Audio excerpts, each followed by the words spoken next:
You open an eligible checking account and complete qualifying activities. Additional restrictions apply. Visit oldnational.com/checking. Offer valid through October 30th, 2026. Member FDIC.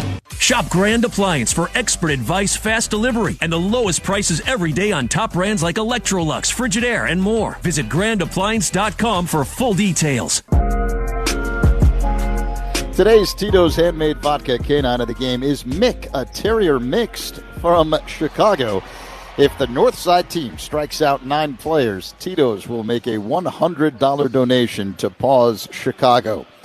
Cubs Dodgers at Wrigley Field. Time now to hear from manager Craig Counsell. Brought to you by Fruity Rainbow 5-Hour Energy. Sip the fruity candy-coated chaos. Here's Coom. Deadline day counts. A lot has gone on for your ball club today. What's your take on the day for, you've been doing this a long time, and then what's happened for you guys with the Cubs? Yeah, I mean it's certainly a busy day, and it is kind of strange. Like, you know, there's no transactions, and then all of a sudden you get to a day in Major League Baseball when there's just like a massive number of transactions. There's something that we should probably study about that and try to understand about that. But anyway, yeah, I mean we've made a couple additions that are going to come to the big league team and hopefully help us on the pitching side, and they'll be here in the coming days. But meanwhile, we got to take on the Los Angeles Dodgers, who are the 2-time defending champs, and so you know, there's been some focus obviously on the trade deadline, kind of running up to now, but it's time to get ready for a game in a couple hours and then try to beat the Dodgers. One last question about the deadline, the bullpen. Gosman, we saw him pitch last year in the playoffs. Very good veteran pitcher, but your bullpen helped. What you're looking for, you've added. Is that what you wanted? You got a main strikeout guy, and that's always got to help. Yeah, I mean, Zephyr John is a hard thrower with yes, that's striking out a lot of guys. And from the right side, we felt like it was something that we needed, is somebody kind of for right-handed hitters that's been really good. So excited to add an arm like that and a younger arm like that we think can be with us for a while. So yeah, that's definitely an exciting add, and feel like add something that we can be better at. And to your point, you have the 2-time defending champ coming in for 3 games. The Dodgers, you know, are the Dodgers. They're playing great baseball. Your take on Los Angeles?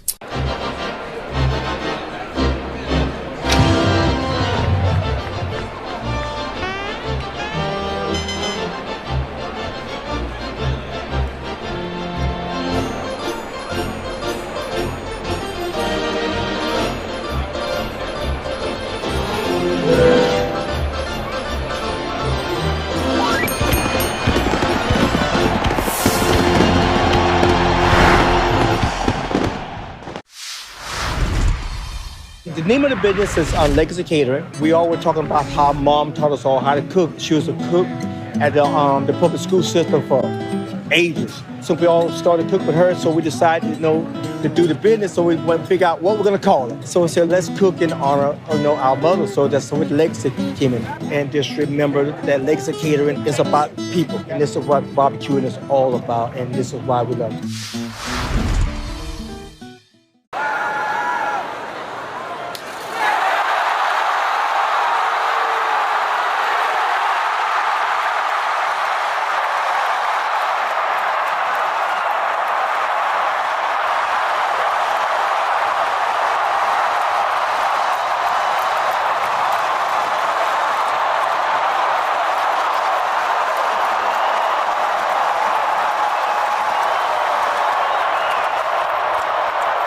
Te encantan los jugadores.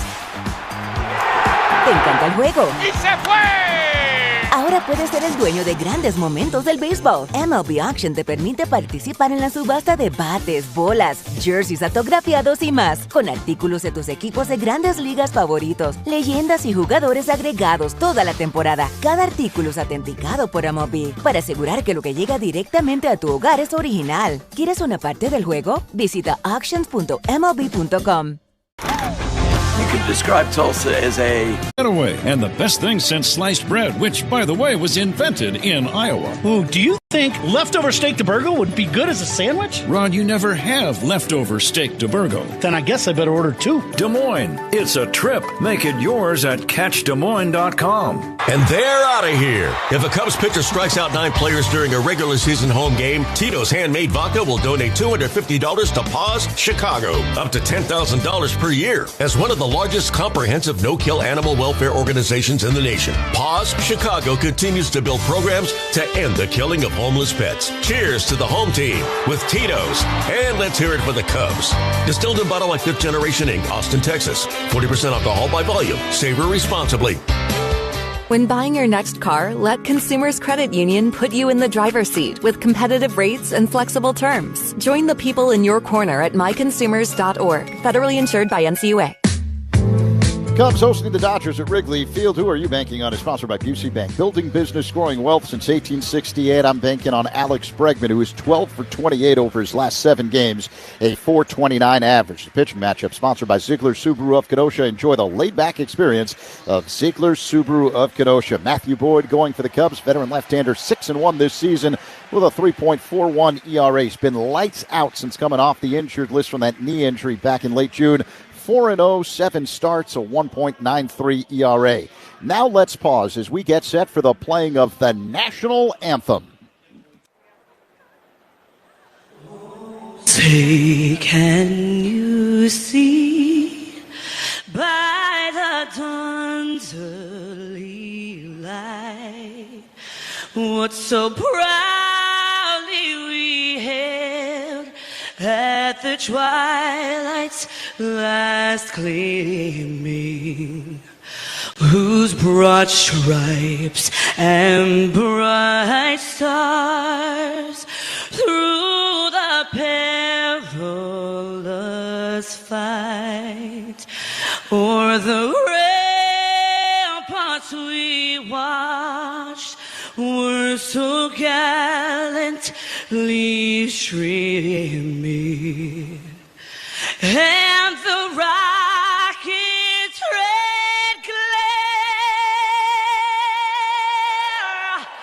the bombs bursting in air, gave proof to the night that our flag was still there.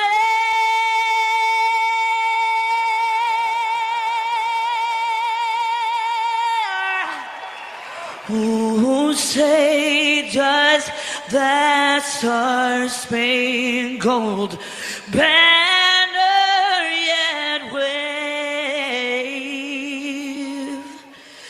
o'er the land of the free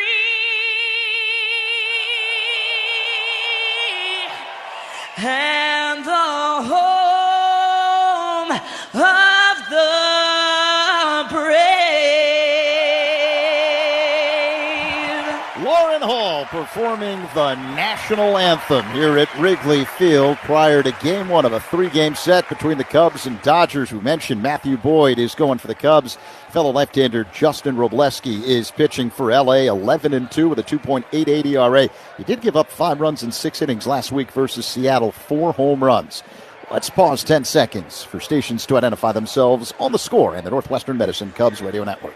Covering the Cubs and all of Chicago's teams, Spiegel and Holmes, afternoons 2 to 6 on 104.3 The Score, and Odyssey Sports Station, WSCR, WSCR-FM, and HD1 Chicago. It's time for baseball at Wrigley Field. Cubs, Dodgers, Pat, Ron, next on the score and the Northwestern Medicine Cubs Radio Network. Hey Cubs fans, it's Pete Crow Armstrong. Listen to every game here on the Chicago Cubs Radio Network.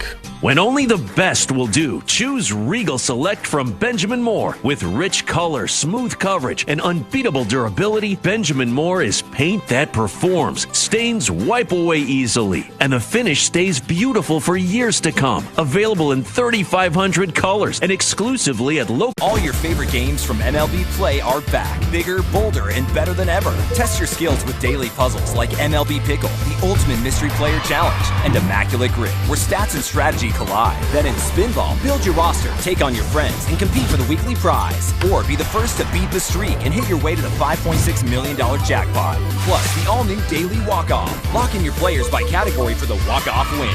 The game's official home for games is MLB Play. Only on the MLB app and MLB.com.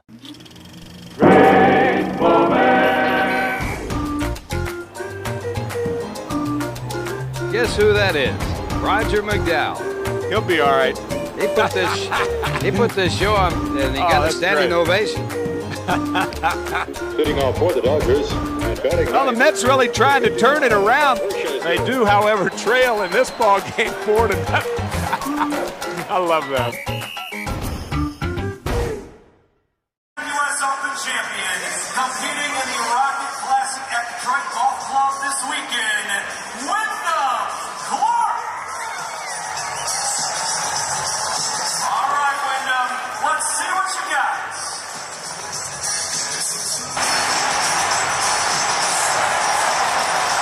Nice here, Wyndham. Give it up for Wyndham Clark here tonight.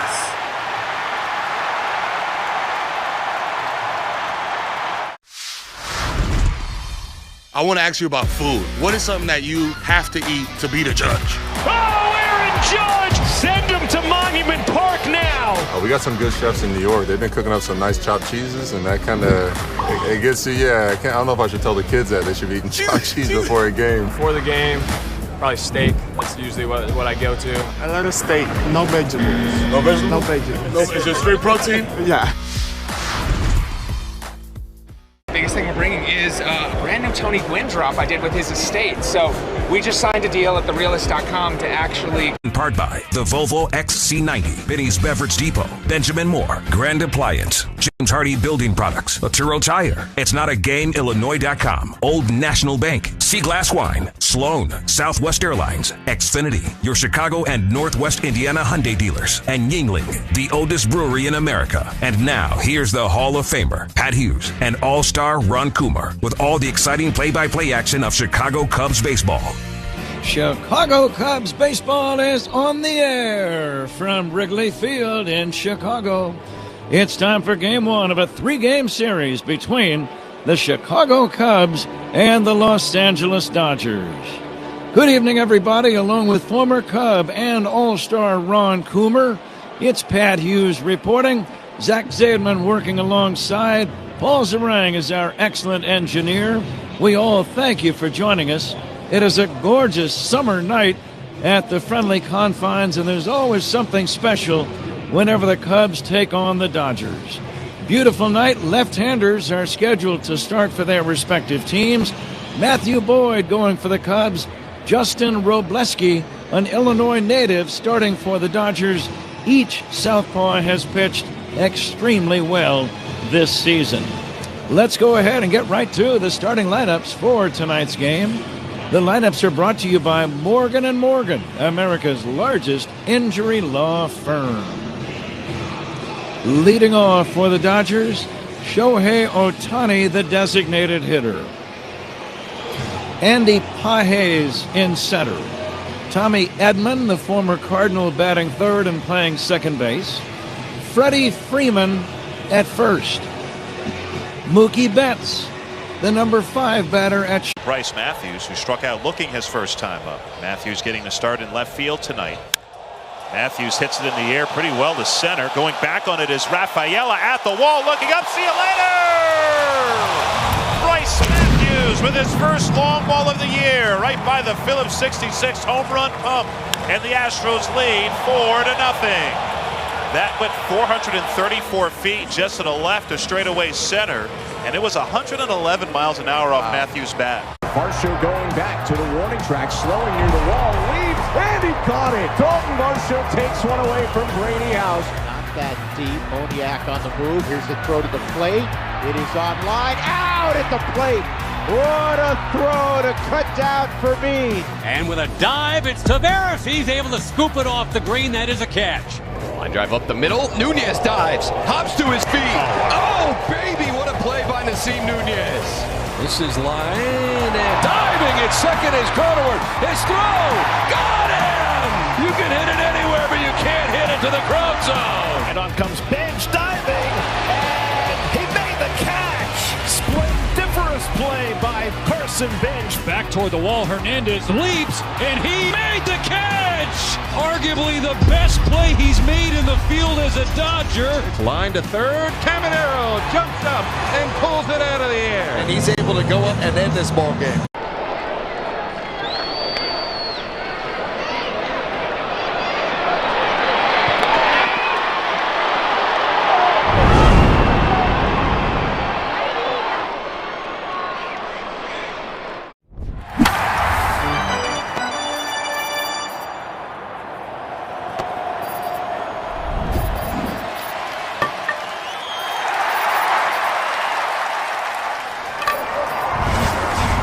It's 2.6 carbs, 95 calories, and packed with flavor. Flight is the next generation of light beer.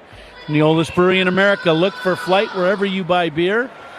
And tonight is going to be a night to hit some balls and play. It's a good night to hit, but you also got the two-time world champs in, and also the trade deadline ended today, Patrick. Cubs made a lot of moves. We'll get into that during the game, but packed house, Dodgers in town, doesn't get much better than this. It's always fun when these two teams play. It's been a tremendous rivalry down through the decades, going back to 1887 when the Dodgers were in Brooklyn.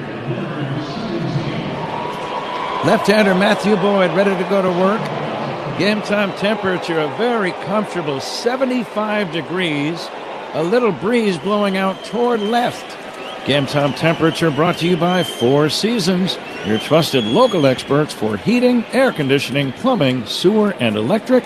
The game's first pitch to Shohei Ohtani is taken for a strike, and away we go.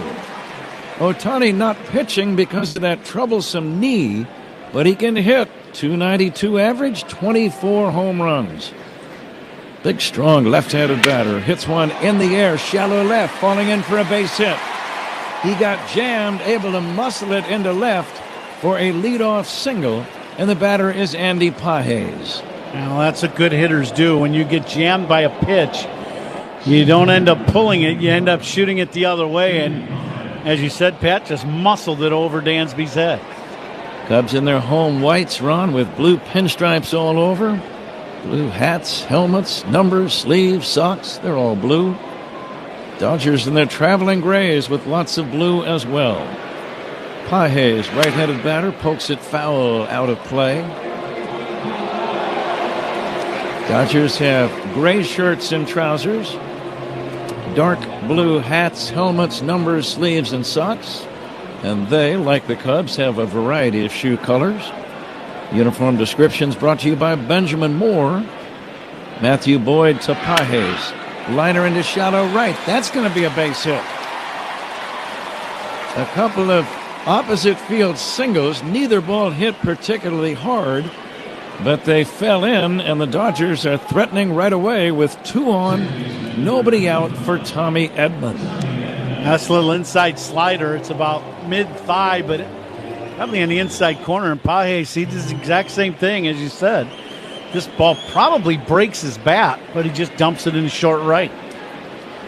Chris Siegel is the home plate umpire. Laz Diaz at first. Eric Backus, the second base umpire. There's a deep drive to left. Going back is Alcantara. That ball is gone. A 3-run homer for Tommy Edman. And just like that, the Dodgers have taken an immediate 3-0 lead.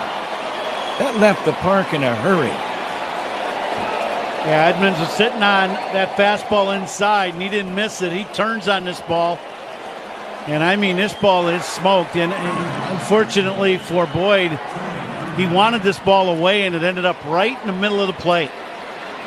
2 singles and a 3-run homer by Edman. Dodgers lead 3-0, and it would appear there are at least some Dodger fans in attendance at Wrigley Field tonight. Here is Freddie Freeman, and he'll take a strike. When you're the 2-time champion, World Series champion, your fans are following you, and we saw that coming into the ballpark today. A lot of Dodger shirts, and they're here in force today. Breaking ball strike to Freeman. Freddie, one of the few big leaguers hitting over 300. He's at 310. He's hit safely in 12 consecutive games. Left-handed batter hits out of a crouch. And the 0-2 from Matthew Boyd. Fisted in the air, dropping on the ground, and that's going to be an infield single. Nico Horner got to it first. Matthew Boyd also was in the area. He got jammed. That little pop fly fell in that little area between the first and second baseman and the mound. A very unusual base hit, Ron. Well, there's been one ball hit hard and two for sure and maybe three broken bats, and everybody has gotten a hit. This ball kind of in that no man's land. If you were to stand at home plate and lob the ball out into the infield to try to get a hit, that's where you'd want it to end up because nobody can get to it. Freeman runs well, especially for a first baseman, and it ends up being the fourth hit in a row, and one ball has been squared up. You will not see a hit like Freeman just got more than about once per month in a big league season. So 4 straight hits for the Dodgers. Again, wind blowing out. I doubt that's going to be the only home run, the one hit by Edman earlier. Ron, what do you think? Yeah, ball carrying the left. We saw that during batting practice today. It was flying pretty good. So there will be some balls put in play and putting in the seats tonight. Mookie Betts steps in. Mookie pokes it foul off to the right. First inning powered by Invesco QQQ. Let's rethink possibility. Invesco Distributors Incorporated. Give you the uniform colors of both teams and the description, sponsored by Benjamin Moore. On the field or the walls of your home, the right team and colors make all the difference. Here's a fly ball, shallow right, playable for Suzuki, and he's going to grab it for out number 1. One away, 3-0 Dodgers. Freeman still at first, and the batter is Kyle Tucker. Fourth jam shot of the inning in this game for Boyd, and 3 of them have been hits. That last fastball, 93 miles an hour, powered by Xfinity, reliable Wi-Fi, one price for 5 years. Xfinity, imagine that. Tucker hitting .237, lefty to lefty, Boyd's pitch. Fly ball to right, pretty well hit, but it's playable for Seiya. Shy of the track, comes in and makes the catch. 2 down. The announcement of the umpires we gave you brought to you by Old National Bank, where relationships and results matter. And the batter now is Teoscar Hernandez. Feel like a Bosch prediction brought to you by Bosch Power Tools. Feel like a Bosch. I think we already did it, right? Then we kind of predict that's not going to be the final score, 3-0. And Cubs are going to launch some balls into the seats too. So that is our Bosch prediction tonight. Teoscar hits a fly ball to left, playable for Alcantara on the track now, making the catch right in front of the left field fence. Dodgers score 3 on the home run by Tommy Edman after a half inning. Dodgers 3, Cubs coming up on The Score and the Northwestern Medicine Cubs Radio Network. Hey Cubs fans, it's Alex Bregman. Listen to every game here on the Chicago Cubs Radio Network. Man, the captain, Derek Sanderson Jeter, is one of the winningest players in Major League history. He was wearing these very batting gloves when he notched one of those most memorable hits, the 3,000th of his career. Are we supposed to spit in them like they do the batting gloves? No spitting. This is a non-spitting museum. He's just the second player in history whose 3,000th hit was a home run. The first was a former teammate from the Yankees' 1996 World Series championship team. But before he began his Cooperstown-bound career, Bonds would cross paths with another future Hall of Famer. September 6, 1995, the Iron Man played his 2,000th 131st consecutive game, surpassing the unbreakable record of the Iron Horse. Now that's how you pass the torch. Go to baseballhall.org to plan your visit to the National Baseball Hall of Fame and Museum in Cooperstown, New York, and catch every episode of Hall of Fame Connections on MLB.tv. Two-run double.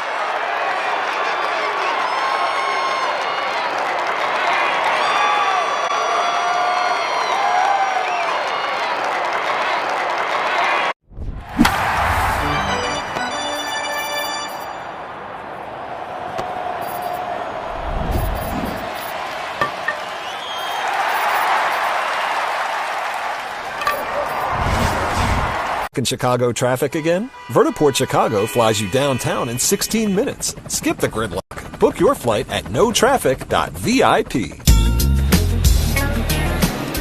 The Cubs leadoff man is sponsored by Benny's Beverage Depot. Pete Crow Armstrong will lead it off. The left-hander Justin Robleski delivers a strike 0-1. Benny's Beverage Depot. If PCA gets a base hit, Benny's will donate $200 to service dog charities. If you can't find it at Benny's, it's probably not worth drinking. Strike 2 called. Pete's going to challenge that call, I believe. Or is he? No, he just wanted to discuss it. He's not going to challenge it. It's 0-2. We saw Robleski run early in the season in April at Dodger Stadium, and he was very good. Yeah. 6 shutout innings and beat the Cubs 6-0. Here's the 0-2. It's low and outside for a ball. He's one of those guys. To me, he's an attack pitcher. He's got a good fastball. He's not afraid to throw it. You know, between his 4-seam and 2-seam, he's going to throw them a lot. Ball 2. That fastball, 97-mile-an-hour 4-seamer, borderline, just missed the outside corner. But a lot like for the Cubs, like the Dodgers were against Boyd, you might as well be ready to hit because he's not going to walk a bunch of guys. Line drive into right field. That's a base hit. Solid single for Pete Crow Armstrong. It's another $200 courtesy of Benny's Beverage Depot to service dog charities. If you can't find it at Benny's, it's probably not worth drinking. So that's a good start for the Cubs. Pete was hitting .283. Suzuki hitting .270, ready to step in. Cubs trail 3-0. Enormous crowd and very enthusiastic, it would seem. Here's a pitch for a strike 0-1. Well, let me ask you this. The Cubs have not seen this guy in about 5 months. In April at Dodger Stadium, and he pitched well. And the pitch on the way, Seiya will take down low. Sometimes you see a team on consecutive weekends. Now, There's a big difference between 7 days and 5 months. Did you have a preference? I would rather face the team and the pitchers I just faced. To me, you know exactly how they're going at you. Driven to left. Back goes Hernandez. It's over his head. It's over the wall. It's a home run for Seiya Suzuki. Game on. A line drive home run right near the indentation of the wall and straightaway left. You talk about a ball leaving a park in a hurry. That was on a jet plane. Get the popcorn and drinks ready, folks, quick, because this could be one of them nights. 2 line drive rockets out of the ballpark. We're still in the first inning, nobody out for the Cubs, and the score's 3-2. How about that? I think that left a vapor trail behind it. For Suzuki, number 19. Alex Bregman takes low and in, so it's a 3-2 ball game. Fireworks immediately between the Cubs and Dodgers. Bregman hitting .247, takes down low. Well, the one thing with these two lefties on the mound, they're not going to walk many guys. They're on the attack. You might as well go up there with the bat in hand ready to hit. Ball 3-1. Robleski struggled in his last outing against Seattle. He gave up 4 home runs in 6 innings. Here's a swing and a foul off to the right and out of play. He ended up getting a no decision in a loss to the Mariners. Speaking of losses, the Dodgers were humbled this weekend at Dodger Stadium. They got swept by the Red Sox. Here's the 3-2, and it's taken for strike 3 call. Bregman out on strikes. 1 away, 3-2, Dodgers lead, and the batter, Carson Kelly. And I had a chance to talk to Rick Monday, the great Chicago Cub center fielder who's been a long-time Dodger player and then broadcaster. He just flat out said, he goes, they just outplayed us. In Dodger Stadium, they just played better baseball. They certainly out-hit them as Carson Kelly takes inside for a ball. Do you realize the Red Sox, of their last 33 games, they've had 28 wins and only 5 losses? How about that? That will get you into October. 1 ball and 1 strike on Carson Kelly. Cubs lost 2 of 3 at Dodger Stadium in late April. They did win the Friday night game, I recall, and that gave the Cubs one of their 10-game winning streaks. And then the Cubs would lose the Saturday and Sunday games. It was also the anniversary of the day when Rick Monday rescued the flag. That's right. At Dodger Stadium. And there was quite a tribute to Rick. He was a Cub outfielder at the time. That's right. He was the Cubs center fielder. Absolutely. And he ran over, and they were going to try. 2 guys were going to try to burn the flag in left center field. Outside to Carson Kelly. Rick, a veteran, ran in, grabbed the flag, and wasn't having anything to do with that. That wasn't going to happen. Very cool moment in our baseball history. Kelly swings and fouls it back. Dodgers 3, Cubs 2, just underway. We're in the bottom of the first inning. Defensive alignment sponsored by Fitzgerald Equipment, material handling handled. Learn more at FitzgeraldEquipment.com. Look at how shallow Pages is playing in center field. Swinging a liner fouled off to the right out of play. You're right, Ron, especially with that wind blowing out a little bit. Now, I know he always has played somewhat shallow, but that's got to be 20 feet shallower than Pete plays in center. The 2-2 pulled on the ground foul. You get the feeling the bullpens might play a prominent role in tonight's game? Yeah, it very well could be. Just when we were talking about both lefties having great years, and the first inning, bang, bang, bang, balls flying around. So it's gonna be the guy that can settle into this game between Boyd and Wodleski, probably going to be the team that wins this game. Fouled away by Kelly.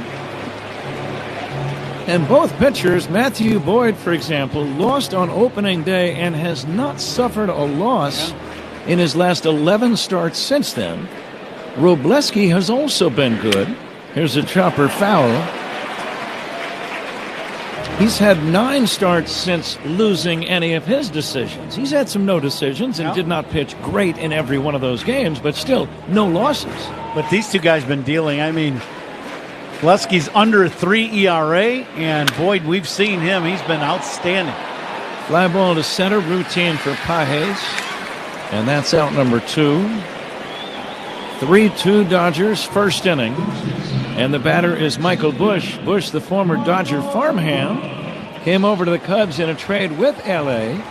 And since he's been here in 14 career games, he's hitting .311 against his former ball club with 13 RBIs, almost an RBI per game. That's a good pace. Outside for a ball, 1-0. You've brought that up, Ron, many times in our time together. Here's a little looper, shallow center, coming in Pages. He's going to make the catch. When you used to belong to an organization and they trade you, you can't wait to face them on the other side. It just happens. You end up tearing them up. That's exactly right. Cubs scored twice on the home run by Suzuki. We've played 1, Dodgers 3, Cubs 2. This is The Score and the Northwestern Medicine Cubs Radio Network. Kirk racing after it, dives and makes the grab. He makes a agility catch. Taylor Trammell just made one of the catches of the year. Nice sliding stop. Vargas to his feet. Look at the move. Flashing some leather right here. Bends over and makes another beautiful catch. Carson Bench making like Spider-Man. Marsh on the run. Marsh slides. He made the catch. What a play by Brandon Marsh. Times his leap, goes up. Michael with another highlight play. Hey, Jackson Churio saved the day. How did he get to that baseball? Wow. Halpin is back. Near the wall. He leaps. He makes the catch. And Halpin takes at least extra bases away. Wow. Miguel Amaya twisting and turning. Great play back at third. Diving Tommy White gets a rose to first for the out. Sensational effort by the rookie. Sogard dives deep back in. That is spectacular defense. Gorman popped up the first pitch he saw in the 6th inning, so his second trip to the plate. Full count. Invented as an energy shot. Introducing the Firework Freeze 5-Hour Energy Shot. A flavor explosion of sweet cherry, zesty lime, and electric blue raspberry that all come blasting together for a seriously refreshing shot. Ignite your taste buds with the flavor of the summer. Get a Firework Freeze 5-Hour Energy Shot today. For more information, visit 5hourenergy.com. Who's on first? Southwest Airlines, ranked first among U.S. airlines by the Wall Street Journal. Based on WSJ's 2025 rankings. See southwest.com/WSJ. Top 2 at Wrigley Field. Dodgers 3, Cubs 2. The second inning is brought to you by Seaglass Wines, official partner of the Cubs, bringing the California coast to you wherever you are. And the Cubs bringing a lot of pitching back at this MLB trading deadline, Pat. A lot of veteran arms. Zach will be happy to hear some of those moves as we move along. The second inning commences with Enrique Hernandez. He's more commonly known as Kike, and he fouls it away 0-2. Kike hitting .385, missed a lot of time with injuries. He's only had 1 home run and 2 runs batted in all year. Yeah, he's a good ball player, and he fits in perfectly with this Dodger team. He does, and he has had big playoffs for the Dodgers, is why he's still there. Here's the 1-2. Kerr fouled away. And speaking of the trading deadline, the Dodgers made the biggest splash of any team by acquiring Tarek Skubal, the left-handed pitcher from the Tigers. He was the most coveted entity on the trade market. That's my opinion. Here's the 1-2 pitch, bounced to short. Fielded by Swanson. Dansby will throw him out for out number 1. And we will see him start tomorrow night against the Cubs. Yeah, that may be your opinion, but I think it's the opinion of 99.9% of the baseball fans and people around America. You're right. He's a Cy Young winner, and it's very seldom that a Cy Young winner gets traded the next year. That's just one of those oddities, and Verlander was one I know I read, but the Dodgers end up getting him, and you knew, boy, now think about how that pitching staff. Eliezer Alfonso, the right-handed batting catcher, will take a strike. 1-1. Again, Skubal scheduled to start tomorrow night right here at Wrigley, 7:05 game. Matthew Boyd misses the outside corner, 2-1. Cubs start the night 6.5 games behind the Brewers in this Central Division. Here's a bouncer toward the middle to his right. Horner gloves it from behind second base, throws to first in time, and that's out number 2. 2 gone. The batter is Shohei Ohtani. Nice play by Nico going up the middle. Speaking of Milwaukee, would it surprise you, Ron, that the Brewers have the very best record in all of baseball, 69-42. That's a half a game better than this Dodger team. Shohei Ohtani takes outside ball 1. It's amazing, to be quite honest with you. It really is. You have to give them their due. Going into the season, and when you look at the names on the jerseys of Dodgers, Yankees, all these teams, the Cubs, and Milwaukee, it's not quite the same, and they just keep churning out W after W after W, and the Cubs, that's who they got to look at and understand. That's who you got to beat in your division. There's no doubt. Excellent clutch hitting team. 1-1 pitch, swing and a miss. Ohtani got fooled and did not take one of his better swings. Ohtani had a bloop single to left to begin the game, and his batting average is very healthy, .293. Holds that bat way out in front of his body. And now the 1-2 pitch on the way. Down low for a ball to Shohei. He starts it way out in front of him, like shoulder high and straight out from him. And as the pitch starts coming, he starts bringing it into that kind of launch position with his hands. Lefty to lefty, the 2-2. A little looper, shallow right. Horner going out. Nico cannot quite make the catch. A diving try by Horner. Great effort but he missed it by less than a foot. He kept his eye on the ball as he was racing out with his back to the infield and then lunged and tried to make the diving catch. It's a very tough play to make. And in the back of your mind, you're thinking about the right fielder approaching also. Yeah, Nico just missed this ball, just missed hitting the tip of his glove. And Ohtani's 2 for 2 in the first 2 innings. He might be minus 2 bats. He might have broke both bats. They both died as heroes, though. Yeah. Pickoff throw to first, not in time. And what's the saying, Ron? In the box score, they'll look like solid line drives. Line drives in the box score, absolutely. I've never thrown any back that I hit off the handle. This isn't like fishing, Pat. Sure, you'll take it. You'll even take a bow after you do it. Here's a swing and a foul off to the right out of play. Yeah, that was me with that base hit. Sure, thank you. Yeah, absolutely. Something special when these two teams play. I was thinking earlier today about the National League Championship Series in 2016. It was the Dodgers that the Cubs beat here at Wrigley to go to the World Series. Kyle Hendricks with that masterpiece in Game 6 right here in front of us. He pitched, I believe, 1 hit ball for about 7 1/3 innings. Might have been the best game of his life. Certainly was the biggest game of his life until he started Game 7 of the World Series. Here's the 1-1, and not in time. Ohtani almost got caught leaning the wrong way. The Cubs are going to take a look at that in the video room. Are they going to challenge that one? Question's going to be whether Bushy tagged him. The ball beat Ohtani to the bag. Now the throw is up there. No, they are going to challenge. Yep, they are going to challenge. I knew the throw beat him. The big question to me was where Michael Busch caught the ball, was he able to tag Ohtani? He was diving to the far outside part of the bag with his right hand reaching to touch the bag. And if Michael tags him, I think he's out. If he doesn't touch him, then obviously he's safe. But the ball beat him. Oh, he could be out. This is really close. They are taking a second look. And whenever they take a second look, we take a first look at our sheets here.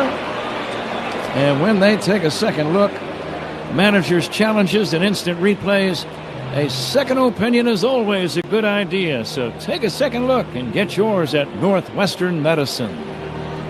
What are you seeing, Ron, on the video? It's one of those plays I've not seen a great camera shot that tells you exactly what you want to see, and that's unfortunate because I think he would be out. That last shot we're getting in our booth, that might be the one, and they may call him out. But there has not been a great camera angle to reverse this call.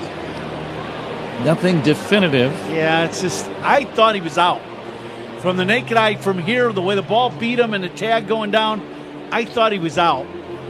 And they're still looking at it in New York. This one of the longer reviews we've had. Two of the top teams in baseball, you know they want to get it right. Yeah. And I'm sure they'll render a final verdict here real soon. We're in the second inning at Wrigley. Beautiful summer night. 75 degrees. The call's been overturned. The runner's out. The runner is out. Matthew Boyd picks off Shohei Ohtani. Dodgers don't score. Middle of inning number 2. Dodgers 3, Cubs 2 on the score. And the Northwestern Medicine Cubs Radio Network. 9 Ks, 6 scoreless.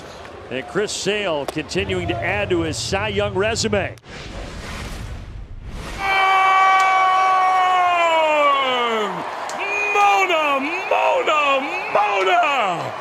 2-run bomb, and it's 4-2 Red Sox in the 10th. And it's gone! Come on now, Griff! His heater rolls on, and the no-doubt shot! Schultz the fish in front. You can't make this stuff up, Jack. White Sox walk it off and beat the Yankees.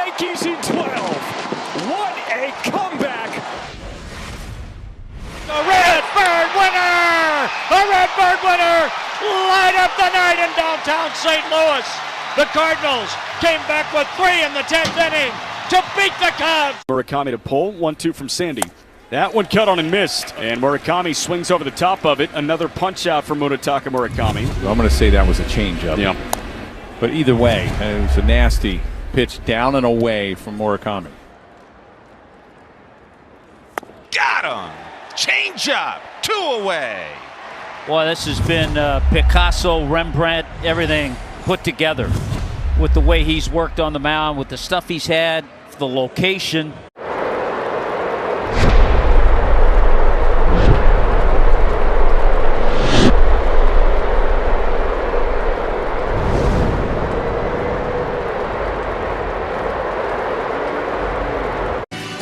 On Friday, August 28th, the Cubs take on the Reds at 1:20. To the first 5,000 early arriving fans of the Budweiser bleachers, 21 and older, will receive a Cubs 1990s replica jersey.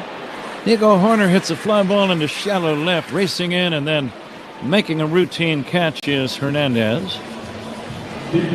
Teoscar Hernandez in left, 1 down, and the batter Pedro Ramirez. So, Pat, Friday, August 28th, Cubs take on the Reds, 1:20 in the afternoon. Up to the first 5,000 early arriving fans of the Budweiser bleachers, 21 and older, receive a Cubs 1990s replica jersey presented by Budweiser. Be sure to arrive early. Pat? Very good, Zach. Thank you. Zach will be along in the 5th inning to work with Ron. There's the 0-1 fastball low to the rookie third baseman, Pedro Ramirez. The lights are on, have not yet taken full effect. Here's the 1-1, bounce to short to his left. Mookie Betts makes the play, throws to first in time, and that's out number 2.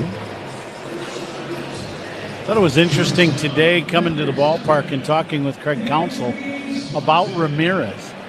And, you know, he played, I think, 2 of the 3 games against the Yankees. And now he gets to start at third base, and Bregman gets a chance to take the night off defensively and is DHing. That just tells you where Ramirez ranks with Craig Counsell in the trust he has. He does not have 100 at-bats yet in the big leagues, and he is out there playing different positions against some of the best teams in baseball. There's a strike to Dansby, 1-1. But the lights are on. Tonight's game is powered by ComEd. And as you were saying that, Ron, it occurs to me that Craig Counsell will be a pretty good guy for Pedro Ramirez to learn some things from. Craig Counsell played utility man and second base, third base, shortstop. He was an everyday shortstop for Milwaukee, but he even played some outfield. He'd be a good guy to tap into his knowledge. Here comes the 2-1 now to Dansby. Time called by the catcher, Alfonso. And I think Alfonso called timeout, ran out there because the pitch clock was down to 1, and it didn't look like they were able to get together on a pitch, so the time was called. I've always wanted, and I always forget to, but I'm going to ask Craig Counsell, when he played, how many different gloves did he have because of the various positions he would play? I bet he had 4 gloves. At least 3. You'd have an middle infielder glove. You'd have a glove for third base. That pitch in there for a strike to the top of the zone. For sure, he'd have a first baseman's glove just in case. So that's 3. And maybe 3. So then your glove you'd probably use at third base. You might use in the outfield. I just always felt like you use a bigger glove at third than you would the middle infielder because it's a catch position, not a transfer position. 2-2 pitch fouled away off to the right. As you say that, I used to watch Bill Mazeroski, and he had a tiny little glove at second base. He just didn't want all that leather around. He wanted to catch it and immediately transfer it to the bare hand for the double play. Yeah, it's all pocket and transfer. You don't really catch the ball. And at third base and first base, it's actually you catch the ball. It's a catch position. Like an outfield, you catch a fly ball, you catch the ground ball, then you get yourself going. You're not trying to make the quick transfer with the pivot at second base. 3-2 to Dansby. The pitch low and inside. He walked him. And it brings up Kevin Alcantara. See if Kevin can do some good things. He's getting a chance to start tonight. He's playing left field. He was playing for Iowa yesterday, and now today you're in front of probably 45 to 50,000 people around the neighborhood and in the ballpark against the Dodgers. First pitch in for a strike. I'd say this is a little different atmosphere than yesterday's ball game for him. Alcantara hitting 200, no home runs, 3 runs batted in. Robleski's pitch drilled to deep left down the line, and that ball is going to be a foul ball. It had the distance, but fouled by about 15 or 20 feet, it would appear. Oh, did that leave the park in a hurry? I think he was ready for the high fastball. He smoked that ball to left. Just about 15, 20 feet foul is what Pat said. Now it's 0-2. The pitch outside for a ball. Each team with a home run already. Tommy Edman, a 3-run homer in the Dodger first. Seiya Suzuki, a 2-run homer in the Cub first. And the 1-2 low and inside. It's 2-2. The one thing about Wobleski that I've noticed is he does, he's just on the attack. The 4-seam, 2-seam fastball. Deep drive, left center field. It's got a chance. Gone. Kevin Alcantara.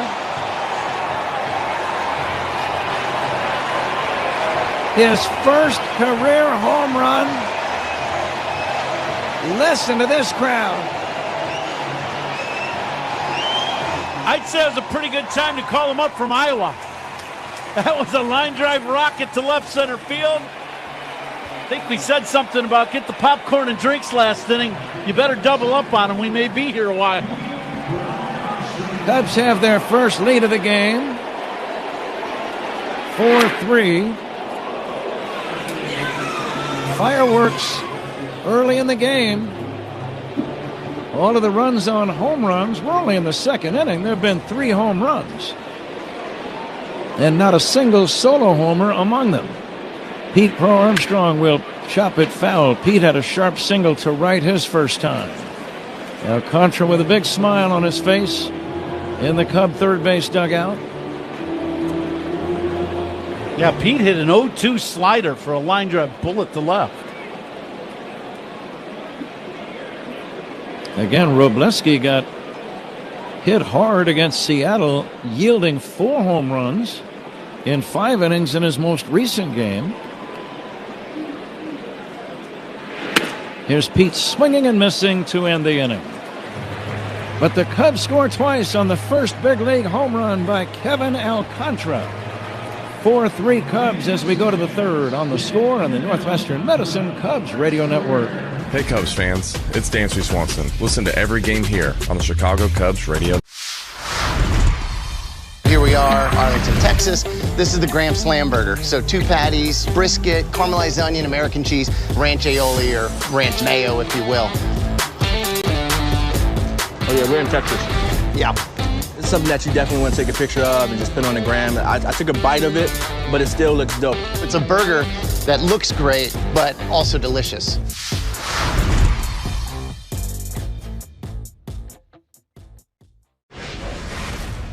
Six shutout frames and 10 strikeouts today. He was fantastic out there. Really came after the Chicago White Sox lineup. Jake to center field, to the throw zone, the walk-in off! Jake Cronenworth, a great battle! Fly ball, right field to the wall. There's number 1! Max Clark goes yards. Somebody get that baseball. Take a good look. You won't see it for long. That's his 6th multi-homer game of the year. That's number 1 in baseball. It's the 11th of his career. Say down! Say goodbye! He is unbelievable! Say it again! He is ridiculous right now. A home run in the 7th last night, 2 home runs tonight. Puedes ser el dueño de grandes momentos del béisbol. MLB Auction te permite participar en la subasta de bates, bolas y jerseys autografiados, con artículos de tus equipos de grandes ligas favoritos, leyendas y jugadores. Visita auctions.mlb.com. 4, Dodgers 3. Partly cloudy, 74 degrees. Time and temperature sponsored by Circa Sports. Sports betting the way it should be with no bet fees. Pat? Andy Pages will lead off the third inning for the Dodgers. He singled and was along for the ride on the 3-run home run by Tommy Edman as the Dodgers jumped out to an immediate advantage. And now by the third inning, they've already seen that lead disappear. Cubs with 2-run home runs by Seiya Suzuki in the first and Kevin Alcantara in the second. So Matthew Boyd must feel a sense of rejuvenation on the mound, getting that kind of offensive support. Pages takes outside 1-1. Cubs 6.5 games behind Milwaukee.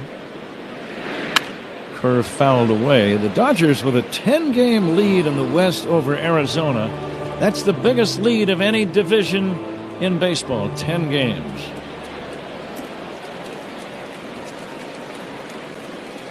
And now the 1-2. A little dribbler foul. We'll do it again. Earlier today, talking with Craig Counsell, and he said, he goes, when you get a team like the Dodgers, and he referenced that it's basically been the same guys for years now. And you're able to do certain things. That pitch just misses inside the pies. Counts 2-2. But when you get the same guys over and over and over, and they've had a lot of success and they're winning, it becomes family almost, and you blend even that much more than normal. And you're able to do things, and I agree with him. I remember going over to the Yankees, Pat, and they had won 3 out of 4 World Series when I got there. And you talk about a well-oiled machine. I mean, everybody had their role and what they were doing and how they were doing it. And you're there to win. Yeah, 100%. Here's a pop-up right side. Might be playable for Bush. It is. Just beyond the coaching box, first base side.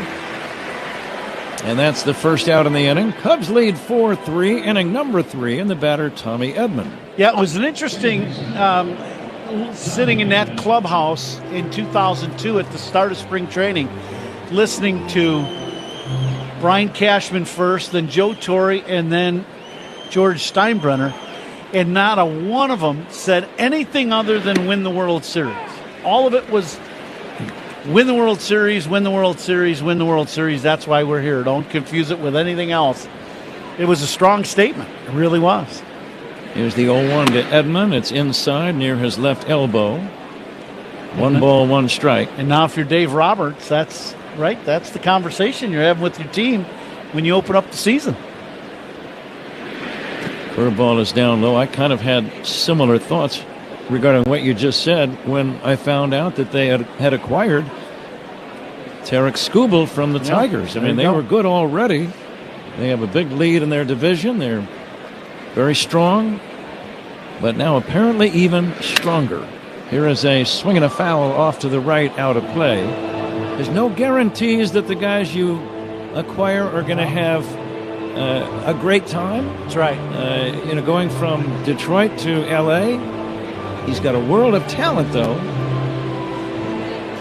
But it's definitely the biggest move that any team made in this trading deadline period this year. Absolutely. Here's the 2-2. Breaking ball, strike 3 call. Beautiful backdoor hook from Matthew Boyd. He gets his first strikeout of the game. And strikeouts are worth noting because they're brought to you by your Chicago and Northwest Indiana Hyundai dealers. We're going to play the Benny's Beverage Depot attendance game. If you can't find it at Benny's, it's probably not worth drinking.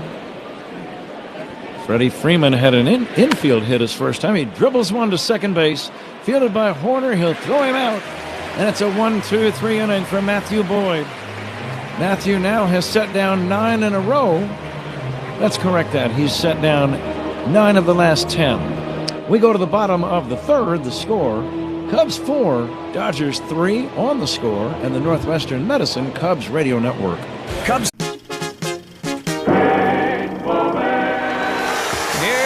Jackson, the last time at bat in Reggie Jackson's career. I would compare my career to a farmer. It rained when you wanted, sunshine when you wanted to. And when you loaded up your truck, the prices were at an all-time high. Broken bat up the middle, base hit, Reggie Jackson. On the way home with a pocket full of money, you'd be smiling.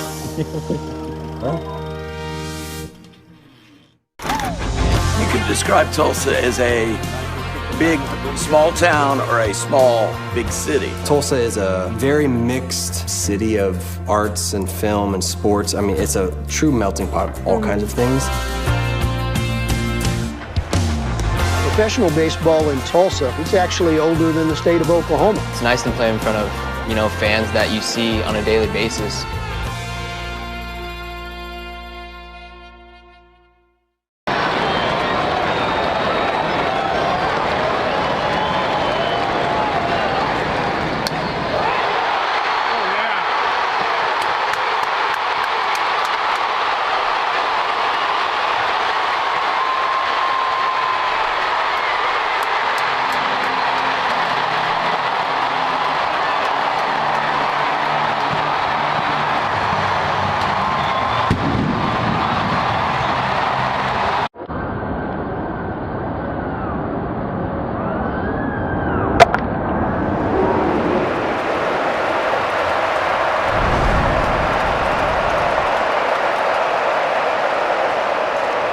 TimberTech decking and railing, everything wood should be. Visit timbertech.com. Pat?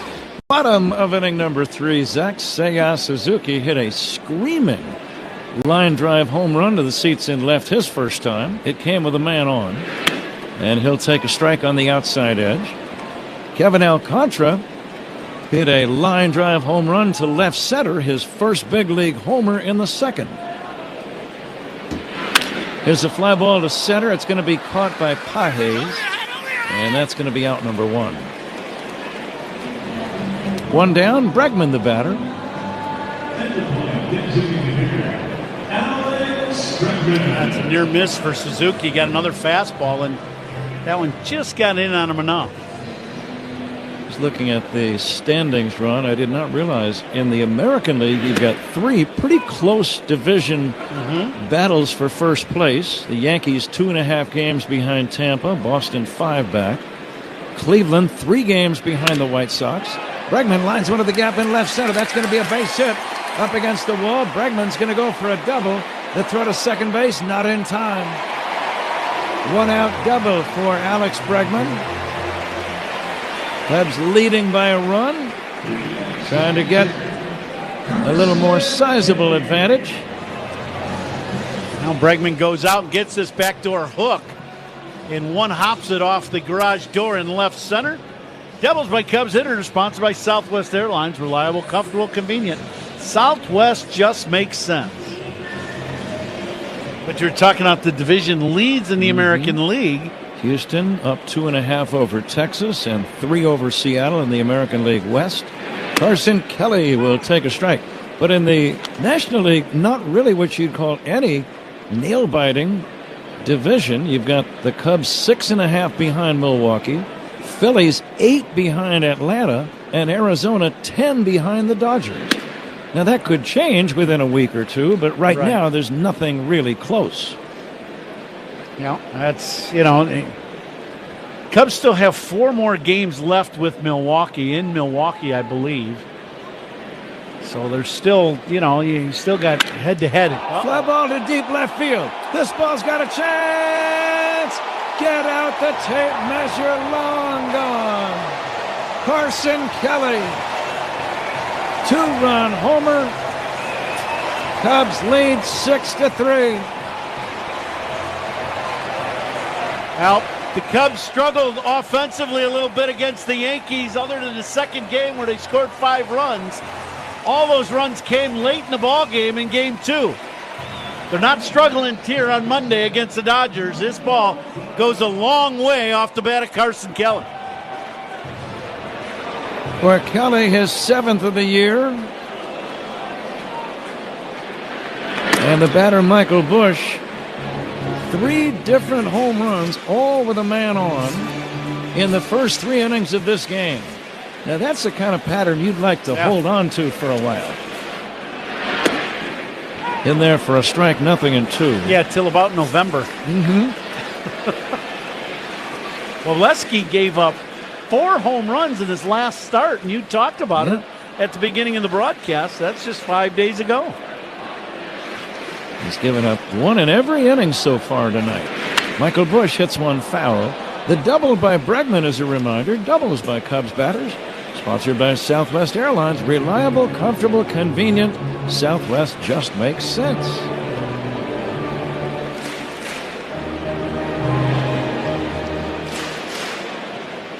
Each team playing game number 113 tonight. Swing and a miss by Busch. Strike 3. A sharp breaking ball gets him. Second out in the inning, and the batter Nico Horner. Pretty good breaking ball down and away to Michael. Getting back to the 5-month gap between series between these two, one at Dodger Stadium and now 5 months later here at Wrigley. I would think it takes a little extra homework for, like pitching coaches and how you're going to work to guys and what does their bullpen look like. It's been a long time. Yeah, it's you're going all the way back and starting everything like brand new, because you'll play a team in April and now we're in August. That could be an entirely different ball club. Sure. And the way guys are playing can be entirely different. So, yeah, it's a full-blown re-scouting reports, and everything's got to be scrapped and new. Nico Horner, the batter. Nico flied to left. He's 0 for 1. Slightly open stance. The left-hander Robleski deals. There's a strike. Nico thought it was low. He's going to challenge that call. All strike challenge sponsored by Northwestern Medicine on this inside fastball.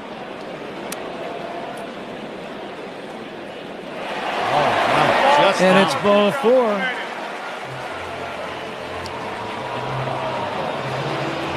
That was low by a whisker.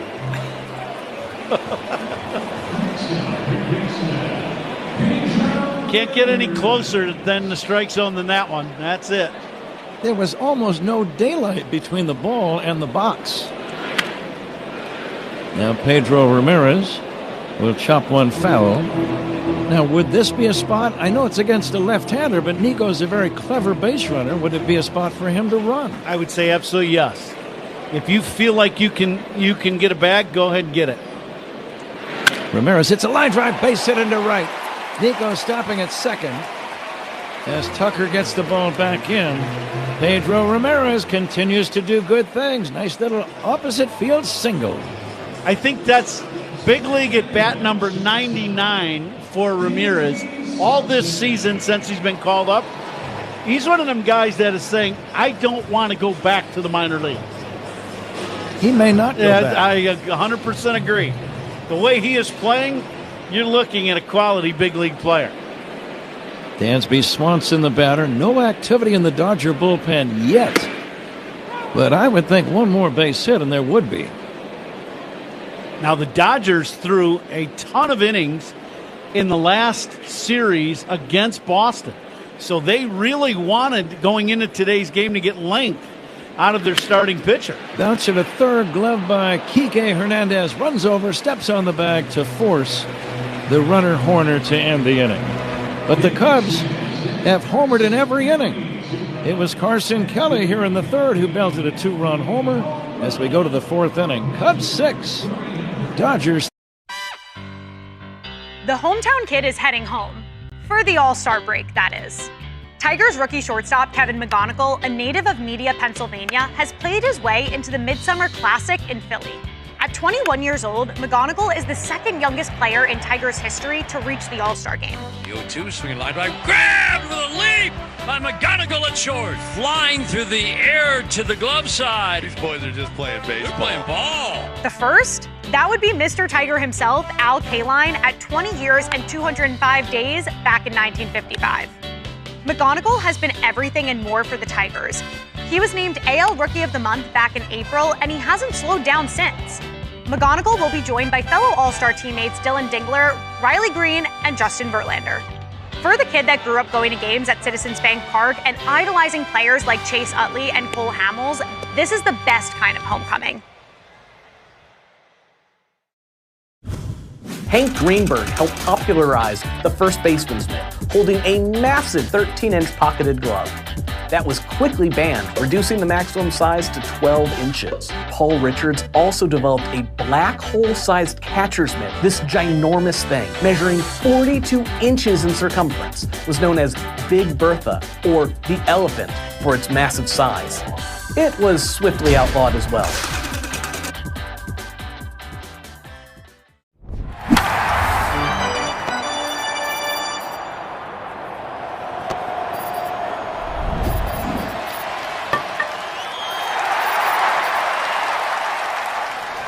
America's largest injury law firm. Proud partner of the Chicago Cubs, Morgan & Morgan, 332 South Michigan Avenue, Chicago. Time to take a look at the out-of-town scoreboard, sponsored by Club Citgo. Download the Club Citgo app.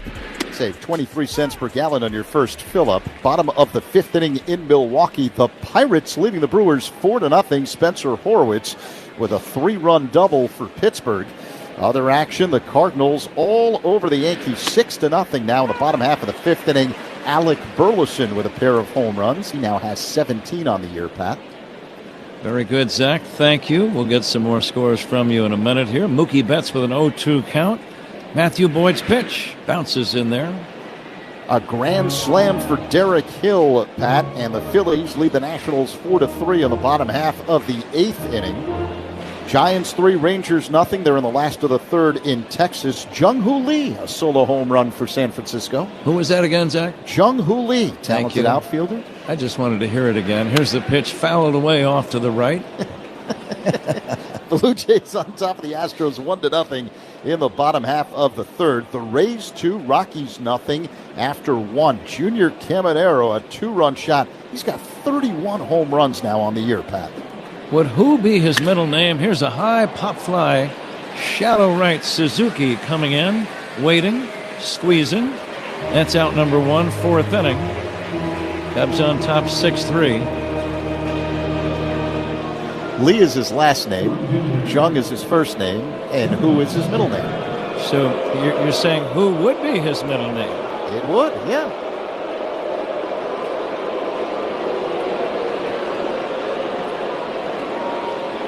Kyle Tucker, the batter. Lefty to lefty, Boyd to Tucker. Curveball is down low for ball 1. Tucker struggling in his first season in L.A. 237 average, 9 homers. He's driven in 51. Signed an enormous contract. Curveball is low and outside, ball 2. Boyd gave up the 3-run homer in the first, nothing since. And now the 2-0 to Tucker. That's going to miss outside for ball 3, 3-0.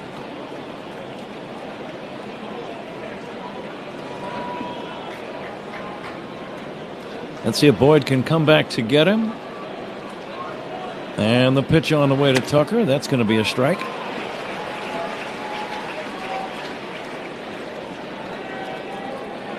Fastball right at the top of the zone to Tucker, 92 miles an hour. Now the next pitch, check swing foul. Tucker tried to get out of the way of the pitch and accidentally had the ball hit the bat. And now the count 3-2. Tucker been struggling since the All-Star break, only hitting 182 with a couple home runs since the break. And the payoff to Tucker. Inside, almost hit him.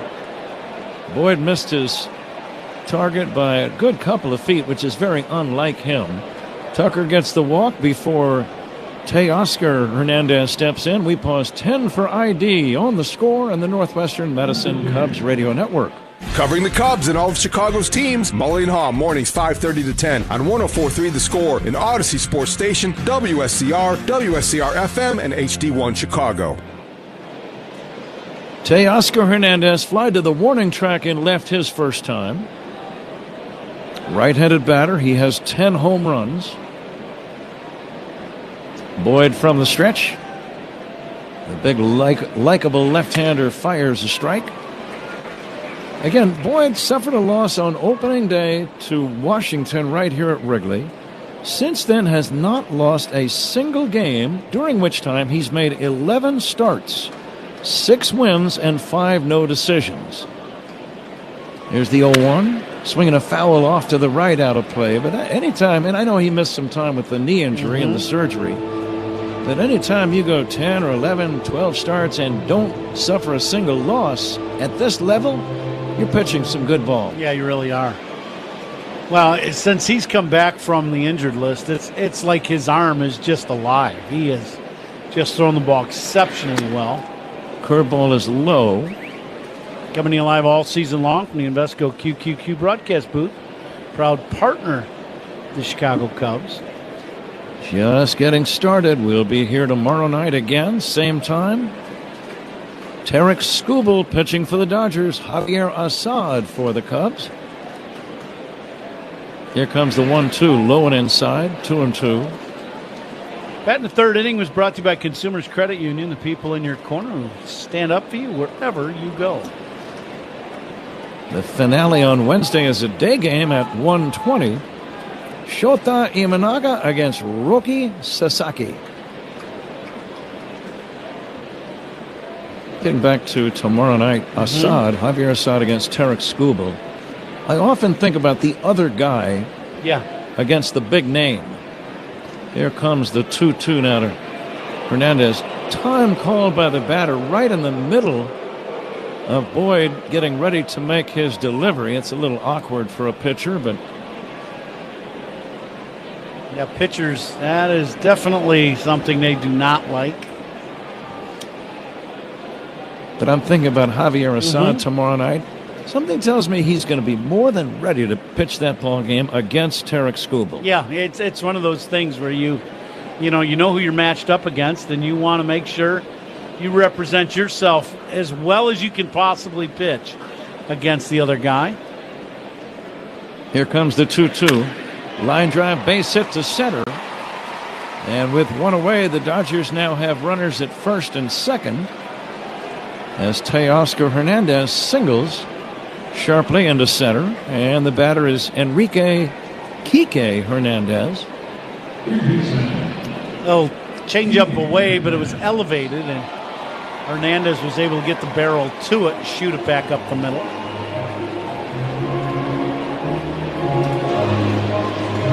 But even though some guys have the big name and win Cy Young awards, every single pitcher at this level is among the very best on the planet in pitching big league ball. Here comes the pitch to Hernandez, fouled away. There is no league above this one. This is it. If you're here, you're a very special, talented ball player.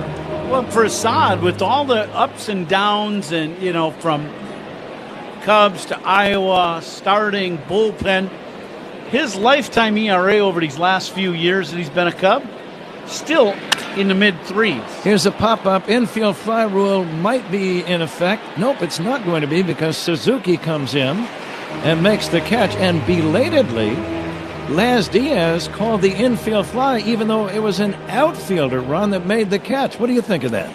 I think Nico gave up on the ball right at the end, and then Suzuki caught it. And I think Laz Diaz waited and then called it, as you said, a little late, but right at the end,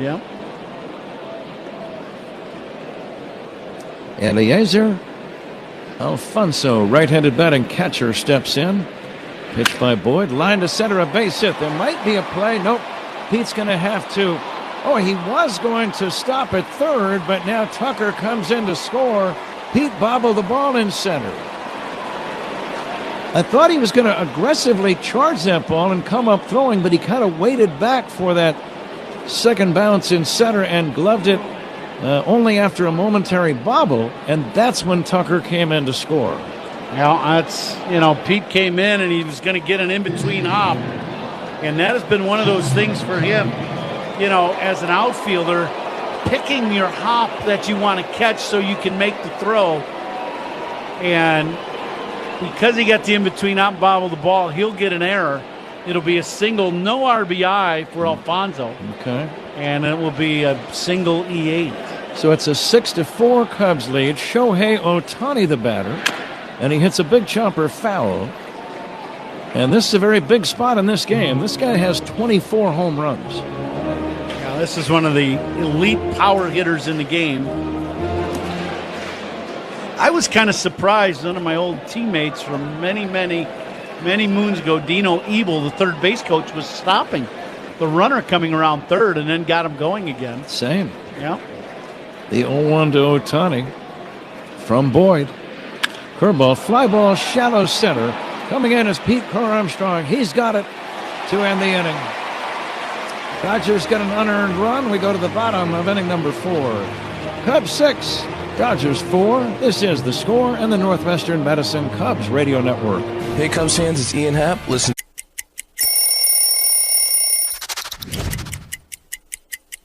There's so much history right here.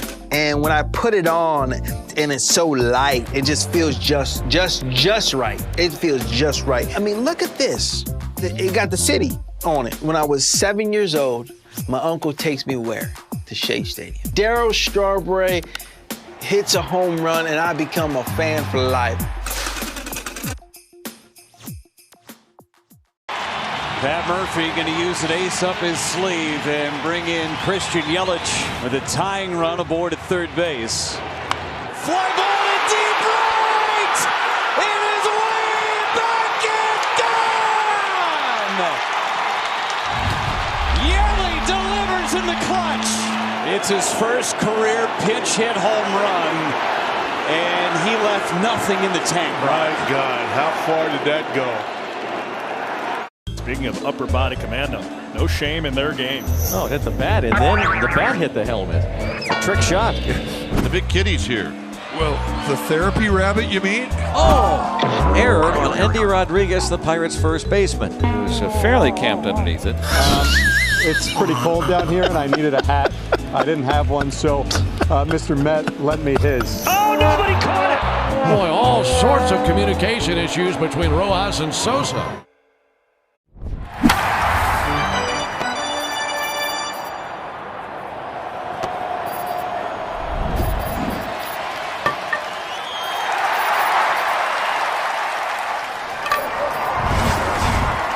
Higher pay and grow your team with Gusto. Your Don Alvarez of the Astros leads the majors in batting average, hitting .331. He leads the majors in home runs with 35. He's one off the RBI lead with 84. C.J. Abrams and Sal Stewart, the RBI leaders, they're tied at 85. And then Alvarez also leads in on-base percentage, slugging, OPS. You get the idea. He's having a phenomenal year at the plate. Pat? Kevin Alcantara, Zach, will take a strike. I think you could go one step farther and say he might very well be the best overall offensive player in baseball today. Yeah, I mean, you know what they call that guy? MVP. It would not surprise me not at even all. A little bit, no. Kevin Alcantara had a line drive home run, his first big league homer back in the second inning. He's leading off here in the bottom of the fourth. Again, the wind is blowing out, and the hitters are taking advantage. Cubs have already hit 3 home runs. Dodgers have hit 1. And we're only in the 4th inning. Here's the 1-2 to Kevin Alcantara. Check swing, did he go? No swing. Just did check. First outs of the inning are always sponsored by Xfinity. Reliable Wi-Fi at one price for 5 years. Xfinity. Imagine that. Now the lefty Robleski ready. And the 2-2 just outside. 3-2. Good take. That's changeup off the plate away. Just missed. Very good take. Here's a foul off to the right, out of play. Cubs are the wild card leader in the National League. 4 games up on both Arizona and Philadelphia. And if the playoffs began today, both of those teams would be in the postseason as well. Fastball is low. Good plate appearance for Kevin Alcantara. And I know it's only one plate appearance after his home run, Ron, but sometimes when you have some success, it allows you to maybe settle down a little bit and just focus on your job. Yeah, there's no doubt.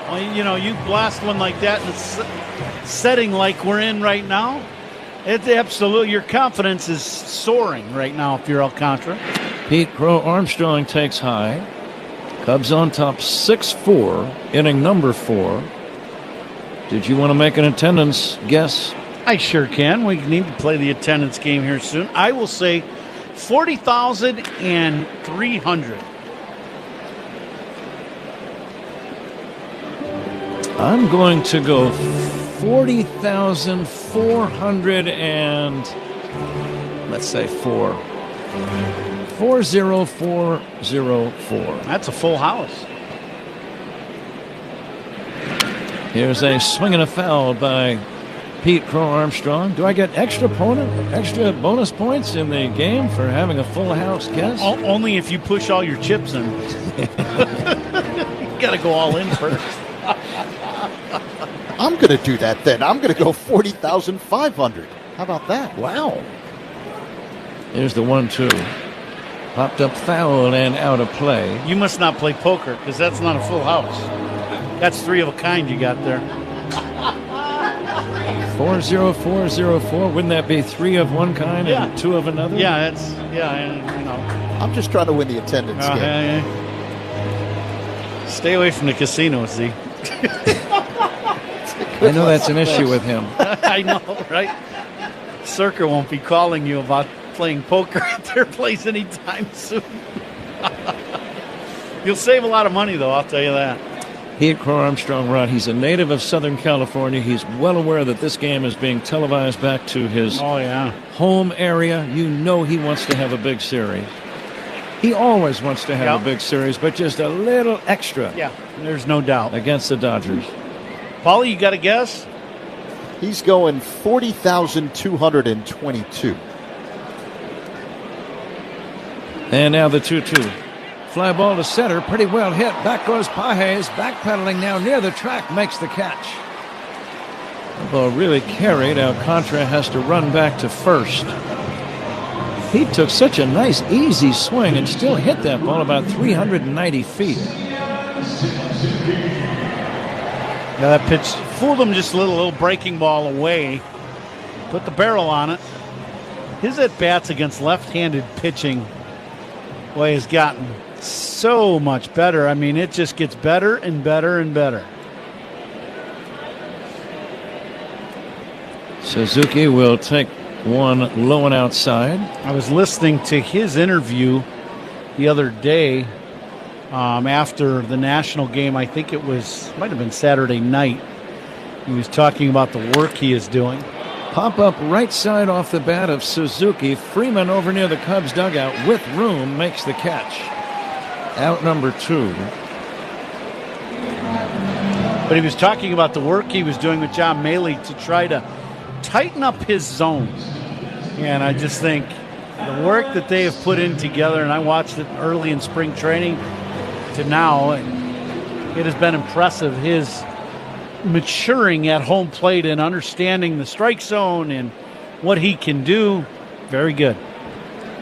Here's Bregman. He doubled and scored a run his first time. Swings and misses. Alcantara at first, 2 down, being held by Freeman. Cubs leading 6-4. Bregman takes low and in for a ball, 1-1.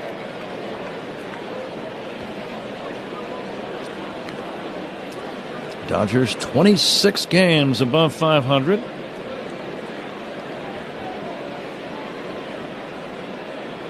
The left-hander brings it low and inside. 2-1 now to Alex Bregman. That pitch borderline down and in. If they would have challenged, that might have been a strike. Pitch was called a ball. The 2-1. Off speed, in there for a call, strike 2. 2-2 on Alex Bregman.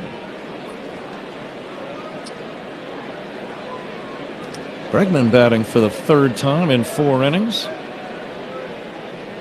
And now the 2-2. Swing and a miss. Inning over.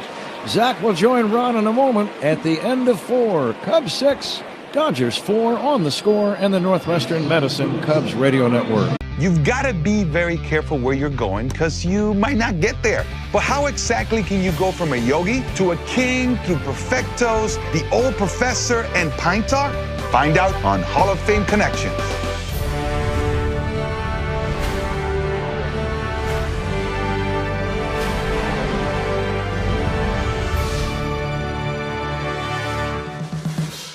Yogi Berra was an 18-time All-Star and 10-time World Series champion. This is the only perfect game in World Series history. You ask him about it, and he would say, it ain't been done before, and it ain't been done since. David Wells was perfect on May 17, 1998, Beanie Baby Day. It's not the pitcher that's calling the game, it's the catcher calling what pitch to throw. The rule was, can't be more than 18 inches of pine tar. Home plate is 17 inches wide. And so he said, well, if it's more than an inch, and it was a lot more than an inch, then it's an illegal bat. They might be going to call George Brett out. Well, he is. He's out. Yes, Brett is out. Look at this. Keep it down a little, will you, please? Okay, Yogi. Casey Stengel and the other touring ball players met the King of England. Of course, with my English, we had a little trouble understanding each other. As Yogi said, when you come to a fork in the road, take it. Catch every episode of Hall of Fame Connections on MLB.tv and discover your own connections to the game at baseballhall.org. Puedes ser el dueño de grandes momentos del béisbol. MLB Auction te permite participar en la subasta de bates, bolas y jerseys autografiados, con artículos de tus equipos de grandes ligas favoritos, leyendas y jugadores. Visita auctions.mlb.com. Mark.com. Spiegel and Holmes talk Cubs baseball in Chicago sports every weekday from 2 to 6 on 104.3 The Score and the Odyssey app. 6-4 Cubs as we begin the top half of the 5th inning. Matthew Boyd deals. Andy Paz hits a one-hopper, snagged on a backhand by Ramirez. Back of third. His throw to first is in time to get Paz. We'll see if the Dodgers elect to challenge, but what an electric play. Back of third along the line by Pedro Ramirez. Can't do it much better than that as a third baseman. This ball smoked down the line on one hop, and he's fully laid out at the line. Bounces up after a great catch and throws a good low one-hop throw to Michael Busch and gets Pages, who can run well, by a step and a half. Matthew Boyd, after that play, fired up about the third baseman play by Ramirez. Tommy Edman at the plate. Here's the pitch by Boyd. Edman looks at a curve that misses. 1-0 the count. Ramirez, game after game after game, is showing why he belongs here in the big league. This one's pulled on the ground, foul near the Cubs dugout along the third base line by Edman. 1-1 the count. And you mentioned it every time we talk about Ramirez's offense, and he's 1 for 2 today, hitting better than 300. You always mention the poise he shows defensively. The pitch is a line drive down the right field line. This one is slicing foul out of play by Edman. 1-2. Well, you know, him being able to play defensively naturally at second base, third base, we just saw Gold Glove caliber play, you know, and Craig Counsell has given it some thought about him being able to go out and play one of the corner outfield spots. The 1-2, high and outside to Edman. 2 balls and 2 strikes. You keep hitting over 300 against the best pitchers in the league, you're going to keep playing. He's going to stay in there somehow, some way. Now the 2-2.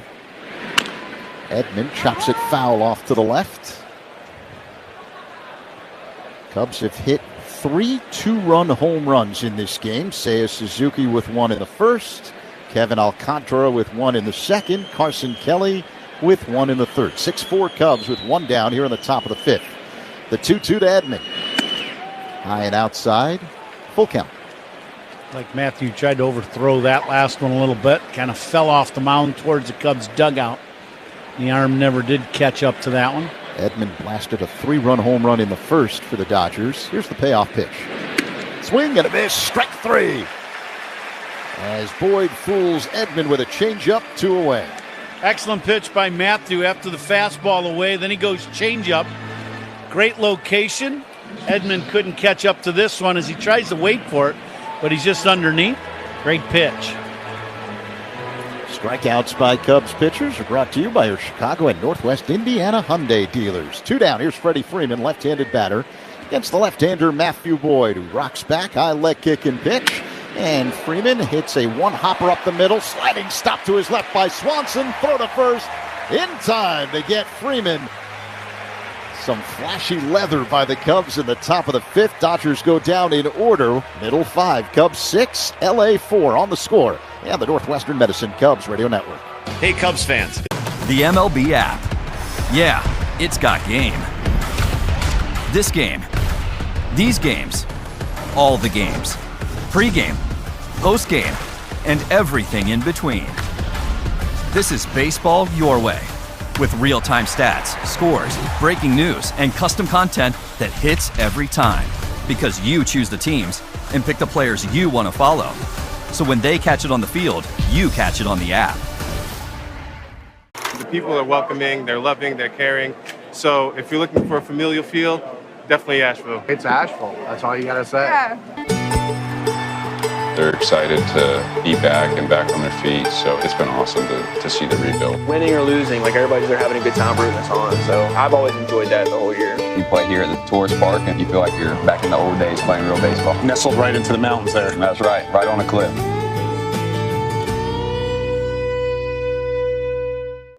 Jim Leday looking to hit the brakes here, and because that grass out there is moist, it'll be tough to get your footing out there. Up the middle, backhanded by Lindor, who stumbles as he throws it away. Alonso, a diving attempt to stop that one. They're playing a little tic-tac-toe over there by the Pirates dugout. And Emmanuel Valdez says, get serious. Well, we're going to need to check back in on this situation. See if he gets that one on anytime soon. Oh, they kept going. I mean, you got to stop the top guy. Oh.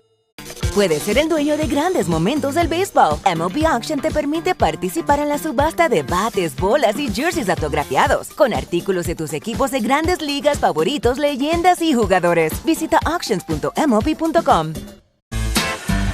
Elevate your next outing on the Euro Suite level. All-inclusive private suites start 8 guests for select games. For details, visit cubs.com/premier. Carson Kelly looks at a sinking fastball for a strike to begin the bottom half of the 5th inning from left-hander Steven Wrobleski, who works on the first base side of the rubber. Cubs with a 6-4 lead over the Dodgers. The next pitch is whack foul out of play. Off to the right. Hits the facade of the roof and bounces into the first deck. Look out below. Kelly hit a 2-run home run.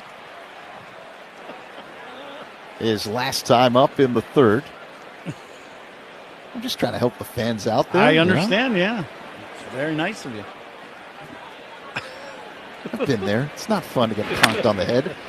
Little looper that bounces once in front of Edman on the right side. He picks it up, belt high, and fires to first to get Kelly one away. Coming to you live all season long from the Invesco QQQ broadcast booth, proud partner of the Chicago Cubs. Cubs have been banging the ball out of the yard with 2 home runs in this game. May need a few more. Wind is starting to shift a little bit and blow even more out towards left field. Michael Busch, first pitch swinging, and he hits a pop fly foul out of play off to the left, 0-1. First outs are sponsored by Xfinity. Reliable Wi-Fi at one price for 5 years. Xfinity, imagine that. Cubs were busy over the last 24 hours prior to the start of this one. The 0-1 to Busch is drilled deep left center field, going back Pages. He looks up, it's gone! Just to the left of the 368 marker into the first couple of rows in the bleachers. Home run, Michael Busch. Solo shot the other way against his former team. And it's now 7-4 Cubs over the Dodgers in the 5th. You just talked about the wind changing. Busch takes advantage. Yeah, he gets this two-seam fastball that's away. They usually want to run the two-seamer in on the lefty, left on left. This one leaks away. Michael Busch hammers this ball to the gap. Wind blowing out and out towards left center field. It ends up about 4 rows deep, and that will bring out Dave Roberts to the mound. And that'll be all for Justin Wrobleski. Roberts is going to make the pitching change. All opponent pitching changes are sponsored by Sloan, the official water efficiency partner of the Chicago Cubs. Kevin Gausman was outstanding against the A's last night. Dylan Cease will try to do the same. Cease was brought on board to not just help lead this rotation this season, but also into the Blue Jays' future. Just swing and a miss to retire the side. Cease gets Soderstrom. And he blows him away with a fastball for strikeout number 6. He's been striking out guys. There's no question about it. Blue Jays pitching's got some filthy stuff. And he rings up another one. That is 5 consecutive strikeouts and 9 in the game for Cease. That slider is virtually unhittable this afternoon for these Athletics hitters. 3-2, and he got him with a high fastball for strikeout number 12. This is a different fastball that we are seeing from Dylan Cease this afternoon. It has been electric all day.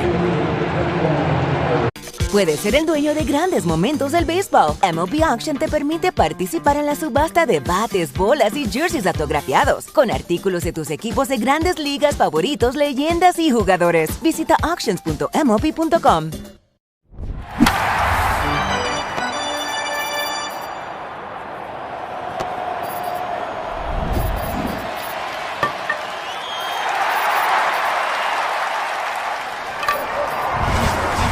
Under Justin Robleski, the Cubs are leading LA 7-4 with 1 down here in the bottom of the 5th inning. Cubs with 4 home runs tonight. Suzuki a 2-run shot. Alcantara a 2-run shot. Kelly a 2-run shot. And moments ago, Michael Busch with a solo job the other way.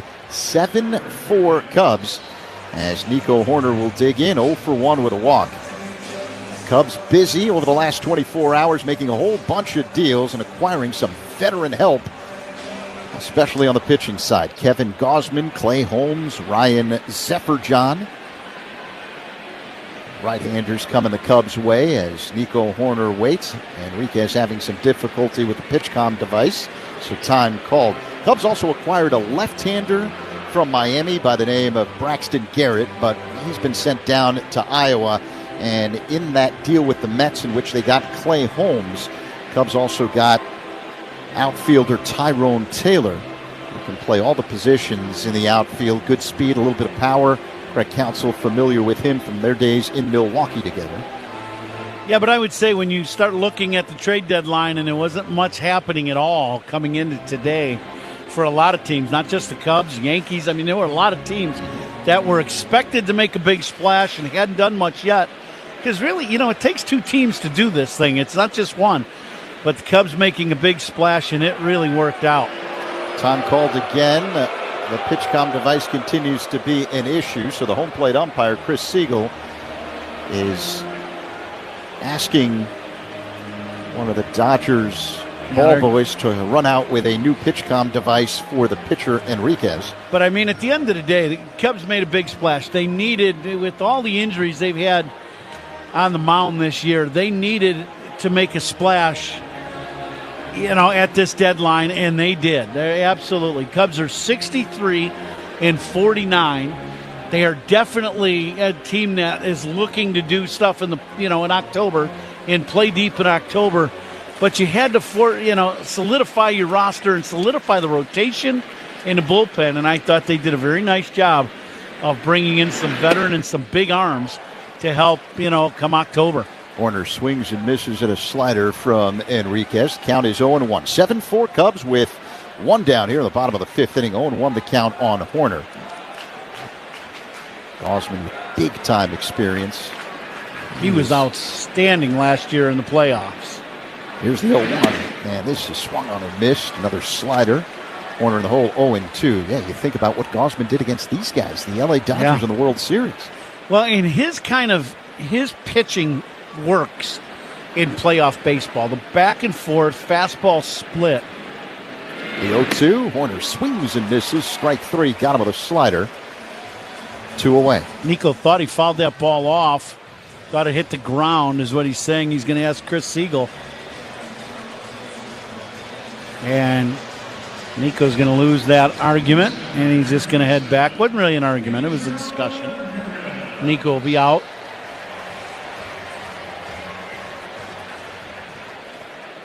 That'll bring up Pedro Ramirez, switch hitter batting from the left side against the right-hander Enriquez. But back to the pitching side, you know, when you're playing playoff baseball and you're playing big games, first pitch in, first strike, pitchers that have some deception and can command it and throw it off of their fastball. So ball comes out fastball and good velocity. When you can throw a split finger off of that, hitters with all the adrenaline, heads up, Zeke, coming at you.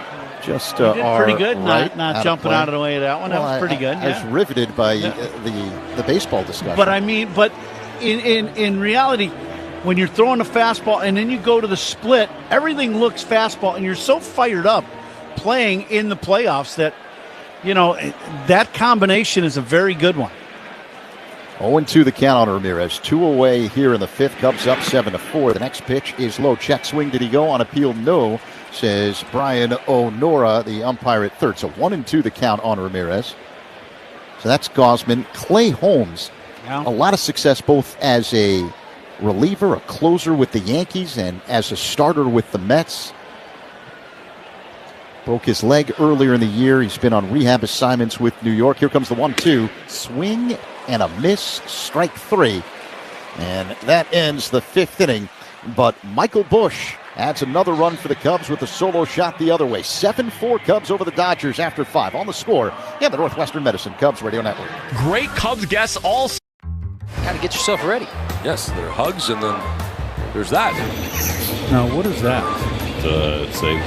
What is the purpose of that? It's an anemometer. It measures wind speed. So that's good. But it looks like a fidget spinner. Meanwhile, on the Cove, it just looks like too much fun. It was so routine, he took his eye off. You got to come up with this play. You got to. You're right there. You had two hands. He looked it in. Oh.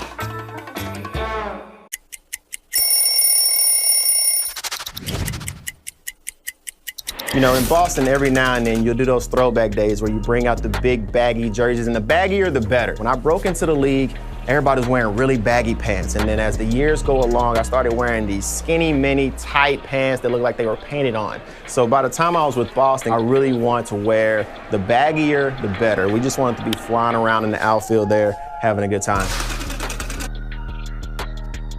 Puedes ser el dueño de grandes momentos del béisbol. MLB Auction te permite participar en la subasta de bates, bolas y jerseys autografiados, con artículos de tus equipos de grandes ligas favoritos, leyendas y jugadores. Visita auctions.mlb.com.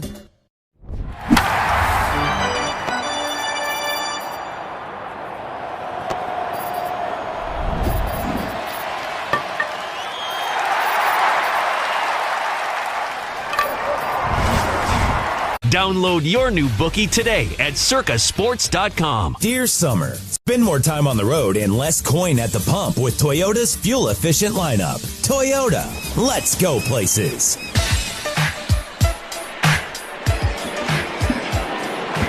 We move to inning number 6.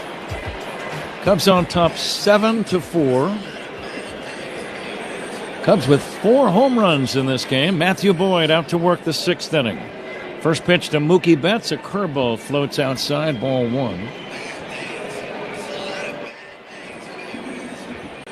Betts has flied to right twice. Bouncing ball to short, fielded by Dansby. He'll throw to first in time. Score that one 6-3. Betts is now 0 for 3, and the batter Kyle Tucker. Oh, the ball is jumping out of Wrigley tonight. Yeah, it really is. And we talked about it at the beginning of the broadcast that, you know, it's a warm night here at Wrigley, not overly breezy to start, but now the wind is picked up, blowing out to left, and Michael Busch just ran one with the wind right out over the 368 mark last inning. All of the home runs have either been to left or left center, because that's the way the wind is blowing. Now Kyle Tucker, the batter, hits a bouncing ball foul, 1-1. Cubs lost 2 out of 3 to the Yankees, but it was a very hard-fought series, close games, down to the last play. Here comes the 1-1. nubbed foul, out of play, 1-2. Yeah, that was a series where one swing of the bat in all 3 games changed the game, right? You know, Nico got the big hit on 0-2 pitch in game 2 to get the Cubs rolling. They won, and the Yankees with a couple big hits in game was 1 and 3. Low and outside to Tucker. But that series was pretty much dominated by pitching by both teams. Yeah. Tonight, kind of a different story, more of a slugger's ball game. Here's a foul back by Tucker. Sometimes you have to outslug them. Yeah, you never know what the game is going to bring night after night after night. It's a great thing about baseball. We talked about the 2 starting pitchers and how good they have thrown all season long, and then you get bombs away here in the first half of the game.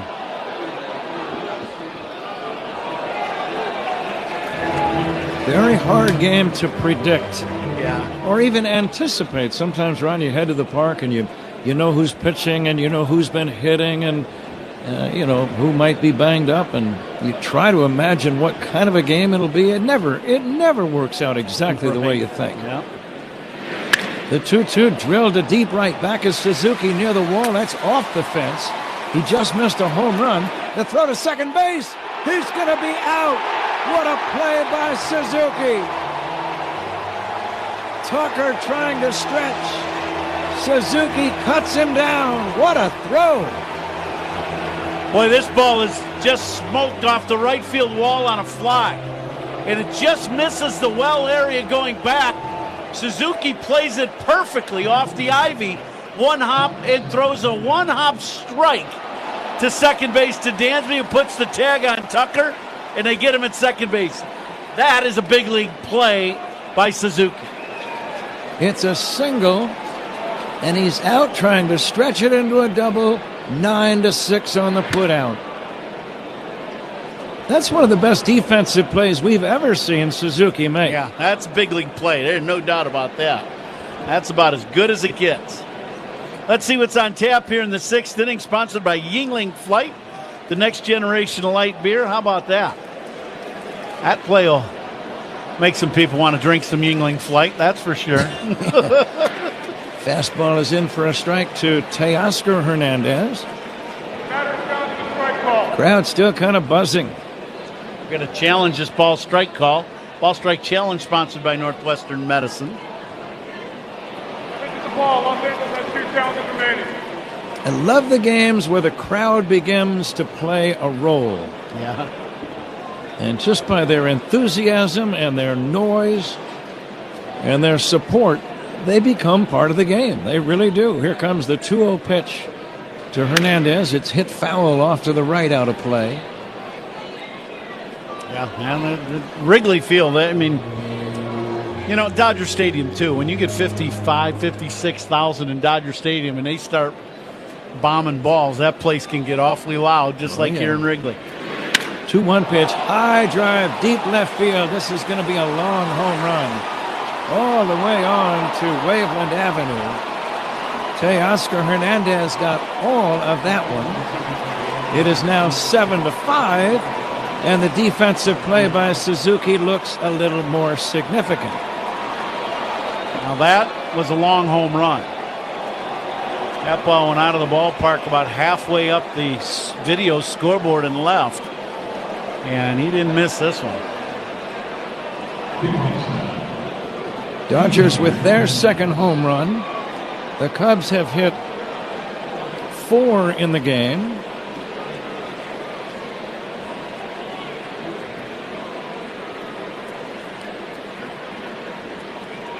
And the Cub lead is now 7-5.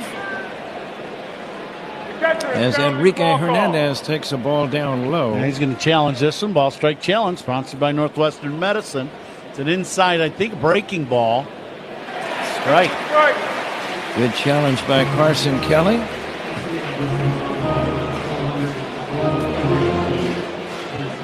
Kike is 0 for 2. Grounded out to short and flied to right. The pitch by Matthew Boyd. Bounced foul toward third. 0-2. My old teammate Dino Ebel down there at third base, still bouncing around. Yeah, maybe bouncing's a little much. He made the play, though. I'll give him that. Here comes the 0-2. Check swing, did he go? Yes, strike three. And the inning is over. The home plate umpire, Siegel, didn't bother to ask one of the other umpires.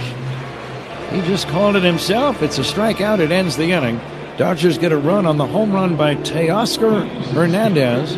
As we go to the bottom of the sixth inning, Cubs 7, Dodgers 5. All your favorite games from MLB Play are back. Bigger, bolder, and better than ever. Test your skills with daily puzzles like MLB Pickle, the Ultimate Mystery Player Challenge, and Immaculate Grid, where stats and strategy collide. Then in Spinball, build your roster, take on your friends, and compete for the weekly prize. Or be the first to beat the streak and hit your way to the $5.6 million jackpot. Plus, the all-new Daily Walk-Off. Lock in your players by category for the walk-off win. The game's official home for games is MLB Play. Only on the MLB app and MLB.com.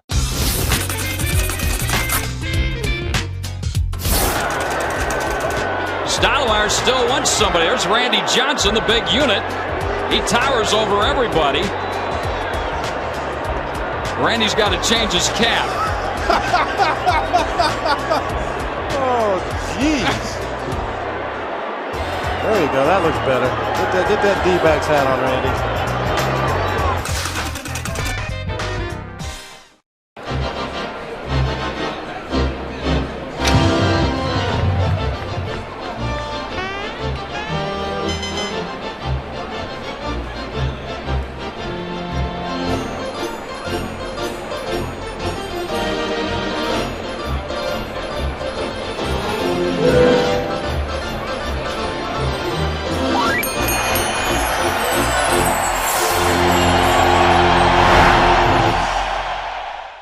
Puedes ser el dueño de grandes momentos del béisbol. MLB Auction te permite participar en la subasta de bates, bolas y jerseys autografiados, con artículos de tus equipos de grandes ligas favoritos, leyendas y jugadores. Visita Offers competitive rates and flexible terms. Join the people in your corner at myconsumers.org. Federally insured by NCUA. Dansby Swanson's on deck for the Cubs. Who's on deck is sponsored by TimberTech Decking and Railing. Everything wood should be. Visit timbertech.com. Pat? Dansby bounces one foul toward third. Swanson, Alcantara, and Pete Crow Armstrong in the inning against Edgardo Enriquez. Cub lead is 7-5. One of those nights where you feel like you have to keep adding on, just in case. Yeah, that's one of them nights. First out's the inning, sponsored by Xfinity. Reliable Wi-Fi at one price for 5 years. Xfinity, imagine that.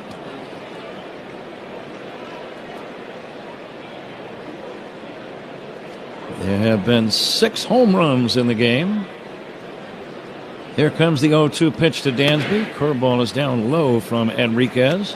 Let's take a look at a little baseball history brought to you by villageofbedfordpark.com. It's time to make history for your business in Bedford Park. August 3rd. Here comes the 1-2 pitch on the way. Swanson takes outside for a ball.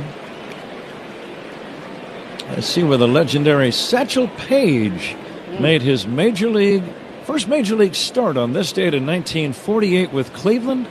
7 shutout innings to lead them to a win over the Senators.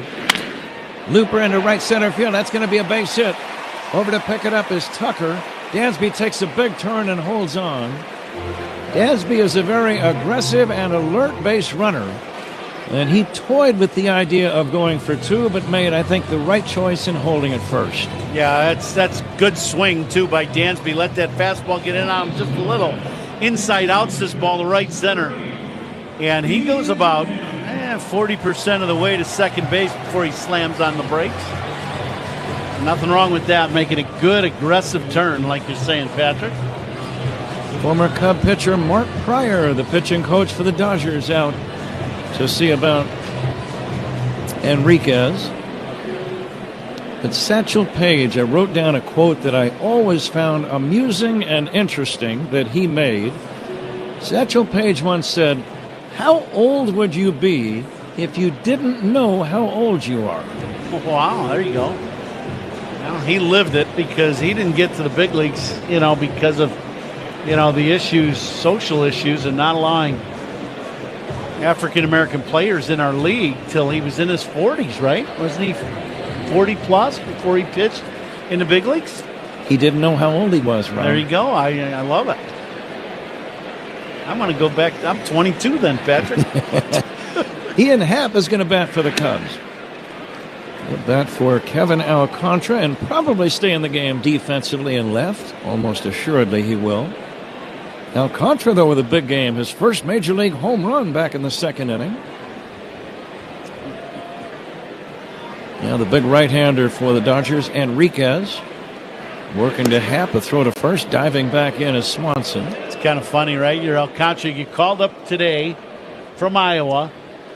You hit a home run and you walk. Oh, and now we're in the sixth inning. That's enough for today, kid. You're done now. You did good. Here's the 1-0 pitch. It misses for ball 2 to Ian Happ. It takes quite a while to earn that every day, every inning position in the big league. Absolutely. But a night like he had tonight will make you hungry to get to that status someday. Yes, sir. Happ batting left-handed. Nobody out in the inning. A runner at first. And Happ will check and take low and inside. He almost twisted his knee in checking his swing that time. Some guys use their entire body to check their swing. Yeah, that was one of them. Let's see if he has the green light. I would doubt it. The 3-0 is a strike, 3-1. Yeah, you don't see Ian swing a lot on 3-0 or ever, really. He's not. Some guys like it, some guys don't. Swanson at first being held by Freddie Freeman. Dansby kind of leaning and running. The pitch, swing and a miss. Throw to second base. He's going to be out. Perfect throw by Alfonso to the shortstop, Mookie Betts. Dansby had a pretty good jump. Yeah, this is a perfect throw just to the inside where they're teaching the catchers not to throw the ball right at the bag, but just to the second baseman side of the bag, and that allows the fielder to catch the ball, sweep the tag before you get to the bag. Perfect throw. 3-2 on Happ. He'll take ball 4. So the caught stealing seems more significant now. One away, a man at first. Cubs lead 7-5, and the batter is Pete Crow Armstrong.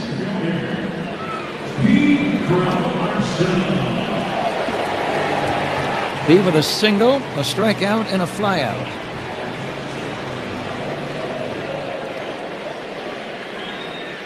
Happ will be held by Freeman at first. Shallow at third is Kike Hernandez. I don't see Pete on a night like this trying to bunt for a hit. No, I don't either. This is a night to slug. Yeah, he's swinging. I would think Hernandez playing there just in case of the cue shot off the end of the bat or a little jam shot. He's not very deep in center. And Pete will take a strike, 1-1. He plays considerably shallower than Pete Crow Armstrong in center field. Yeah. There's about, I'd say, close to 100 feet of space behind his back to the ivy near the 400 marker. Now the 1-1 pitch to PCA. It's outside, 2-1.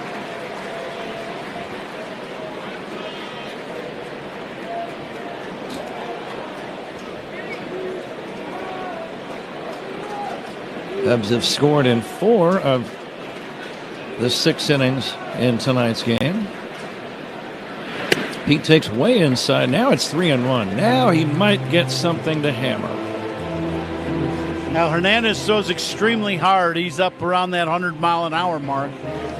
So you know he's going to try to throw a strike here with that big fastball. You got to just be geared up for the heater. The runner Happ at first, not running. The 3-1 is a strike off speed. Cutter. 93-mile-an-hour cutter, and he threw it for a strike. Happ might be moving now. What do you think? Yeah, it's possible. Absolutely. 3-1 or 3-2 with one out. Pete has red batting gloves on either hand as he waits. Now time called. It was called by Pete Crow Armstrong. Just think about Pete playing against the Dodgers. I know in games at Dodger Stadium, he has made some of his greatest defensive plays. Leaping catches and robbing guys of home runs. The 3-2 with Happ at first. Not running. The pitch taken for ball 4. Every batter has reached in the inning. Swanson singled but was caught stealing. Happ walked, and now Pete Crow Armstrong has walked. And boy, walks on a night like this can really come back to bite you. Yeah, excellent at bat. He did not chase that fastball down. Walks by Cubs batters, in fact. Sponsored by It'sNotAGameIllinois.com. Remember, a walk is free, a DUI is not. Drive sober or get pulled over. Yeah, Mark Pryor has already been to the mound, so the catcher, Fonzo and Kike Hernandez at the mound, trying to stall a little. I just not quite sure, and home plate umpire Chris Siegel is going to move it along here. You did say that Mark made a prior trip to the mound? That's why you're in the Hall of Fame, partner. 2 on with only 1 away, and here is Suzuki. Seiya with a 2-run homer in the first, a screaming line drive homer to left. He's now got a 21-game on-base streak going, and he made a great throw from right earlier, too. Here's the pitch to Seiya, outside for a ball. Boy, this crowd's ready to explode if he can get a hold of another one. 7-5 Cubs, bottom of the 6th inning. Time call now. That was just on Chris Siegel. Not quite sure why. Maybe he didn't start the pitch clock, actually.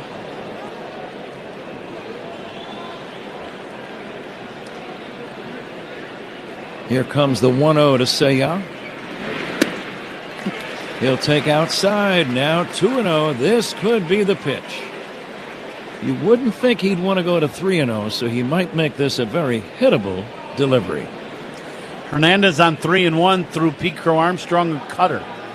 See if he goes with. He's got a big fastball, 100 miles an hour. The pitch inside, almost hit it. You don't really expect that, do you, on a 2-0 or 3-1? No, you're geared up to swing, and this pitch not even close. Are you swinging on 3-0? No, you're taking. He hadn't come close. No. Okay.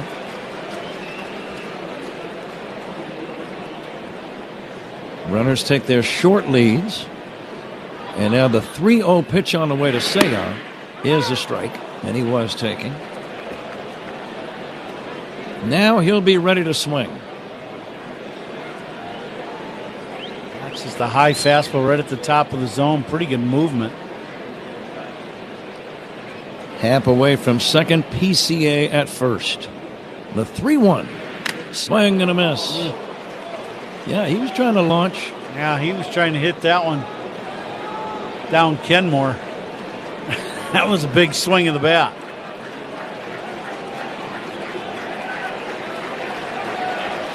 One away, 2 men on. Crowd hoping for a big knock from Suzuki. And it is a sellout crowd. And they've seen a lot of action. They want to see some more right now. The payoff pitch from Enriquez. Here it is. Ball 4. Didn't miss by much. 3 consecutive walks. There's always a feeling, Ron, when a guy walks 3 in a row, you've got to score a run. Yeah, absolutely. And this will bring out Dave Roberts. He's seen enough. We're going to pause 10 seconds for station ID. This is The Score on the Northwestern Medicine Cubs Radio Network. Covering the Cubs and all of Chicago's teams. Spiegel and Holmes, afternoons 2 to 6 on 104.3 The Score on the Odyssey Sports Station. WSCR, WSCR FM, and HD1 Chicago. There's a pitching change here at Wrigley. Cubs have the bases loaded with one away. The Dodgers make a pitching change. Murakami to pull. 1-2 from Sandy. That one cut on and missed. And Murakami swings over the top of it. Another punch out for Munetaka Murakami. Well, I'm going to say that was a changeup. Yeah. But either way, it was a nasty pitch down and away from Murakami. Got him! Changeup! 2 away. Boy, this has been Picasso, Rembrandt, everything put together with the way he's worked on the mound, with the stuff he's had, the location. Left center, Profar sprints over. Oh, he lost it. It looked like it was going to be a really good play for Jurickson Profar. He did not see that ball. He didn't even come close to it. These interactions between De La Cruz and Tito Francona have been priceless. Got it there. Yes, indeed. And the ball wasn't the only thing that landed in the basket. What in the world happened out there to Jung-Hoo Lee? That's wild. I mean, you don't see that in the big leagues.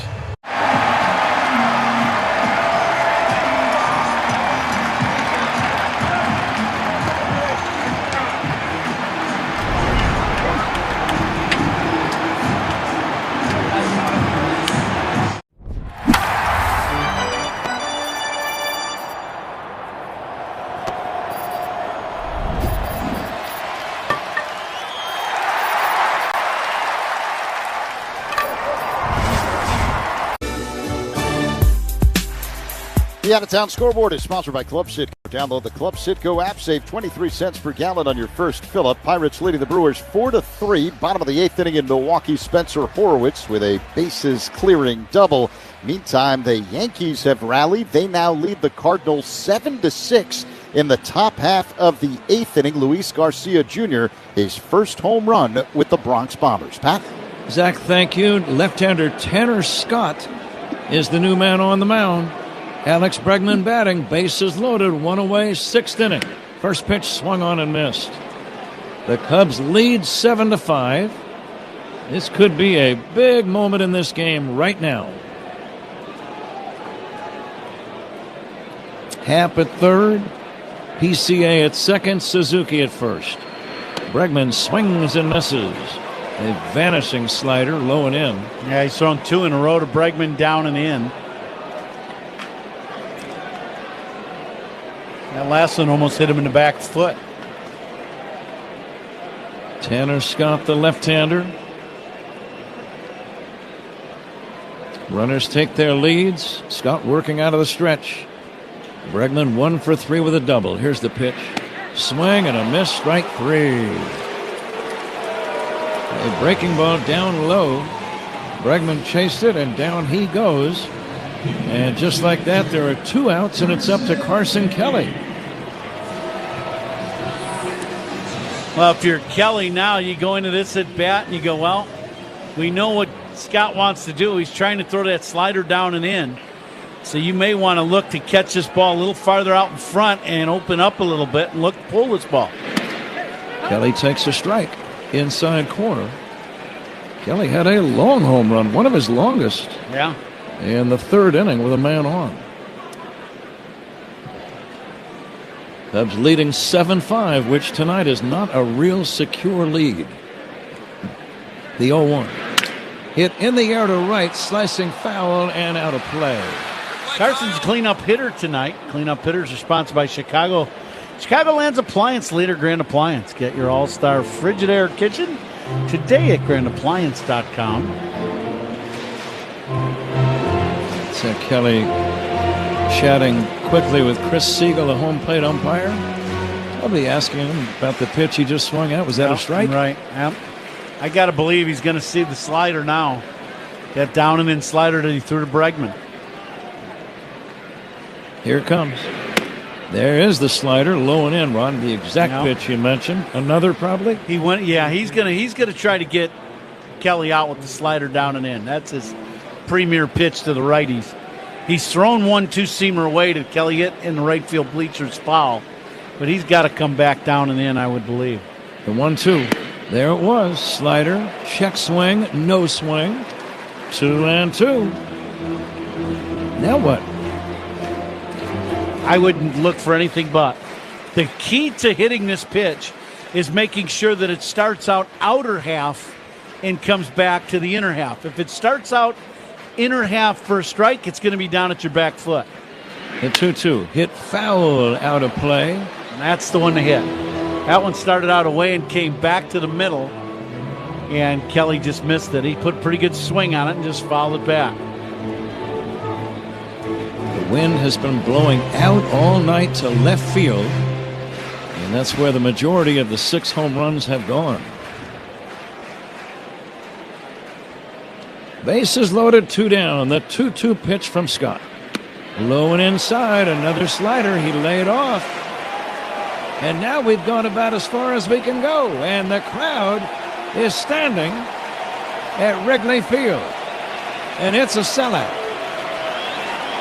4 straight sliders from Scott in this at bat. Does he go with another slider or does he go to fastball away? Kelly waiting. Here's the pitch. Check swing. That's strike 3. Kelly is going to challenge that call. He thought it was down low. He thought it was low. Chris Siegel called it a strike. We're going to get the video evidence. It's low for ball 4. Cubs get a run. Great challenge by Carson Kelly. And he gets an RBI as a reward. Great at bat for Carson.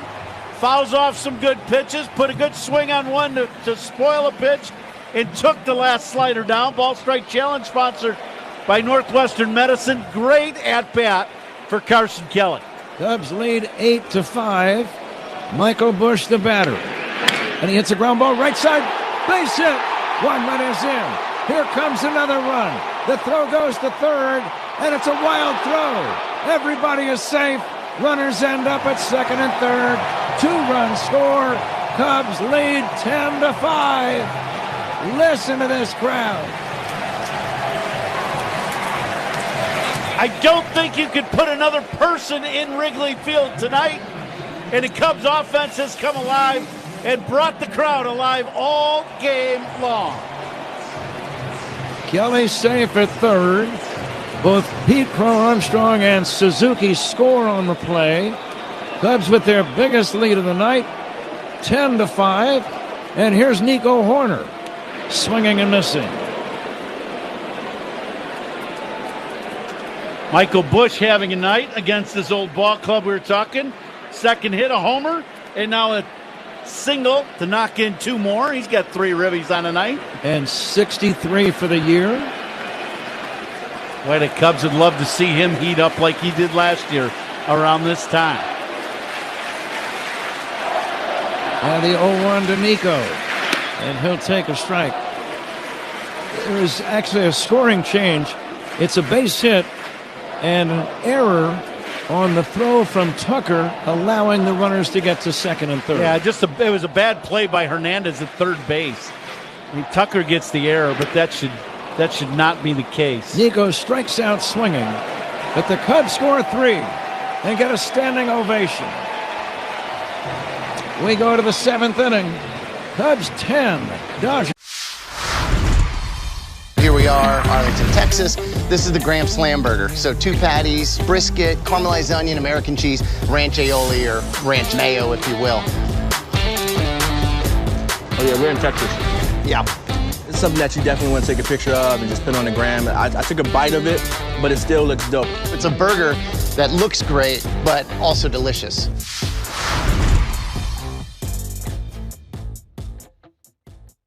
Here's the pitch.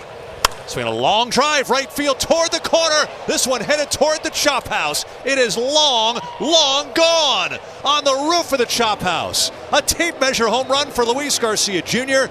And the Nationals lead it 2-0. That's number 23 for Garcia, adding to his career high. That one simply sent out of sight. Breaking pitch, recognizes it, throws the head out there, way out in front, keeping the body back. Yahtzee. Luis simply destroyed it. Red Sox rally caps worked. Now the Mariners with a bit of an Arabian twist. The Red Sox trying to counteract with the gloves on top of their rally caps. Mariners continue to try to find the winning fashion statement. I think these boys are tired. Deep to left field. Way back. Gone. Wake up, New England. The shaving cream does indeed work. Proud to be the official bank of the Fighting Illini. Member FDIC.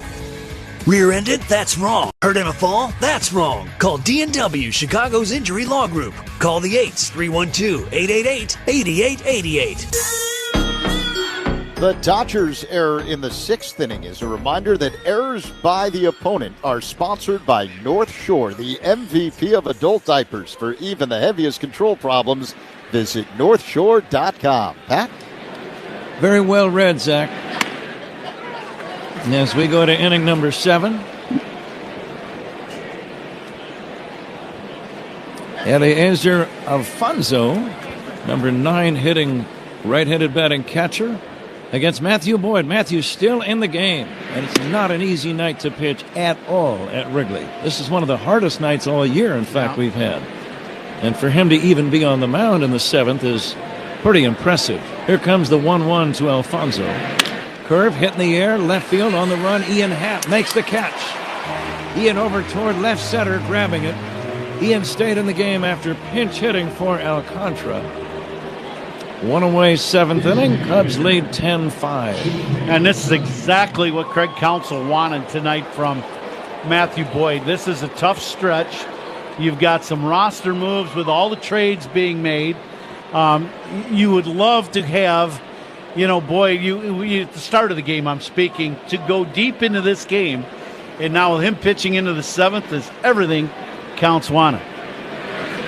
Ohtani swings and misses. Game 2 tomorrow night should be very compelling. Javier Assad against Tarek Skubal. Boyd drops down sidearm, throws an inside pitch. Ohtani gets jammed, hits a bouncer to second. Horner throws him out. Ohtani with that tender knee cannot run at full speed, and he becomes out number 2. Good pitch, little jam shot. It'll bring out Craig Counsell. First out in the inning, sponsored by Xfinity. Reliable Wi-Fi at one price for 5 years. Xfinity, imagine that. What an outing by Matthew Boyd. The crowd's going to give him a standing O. Here it is. Matthew Boyd.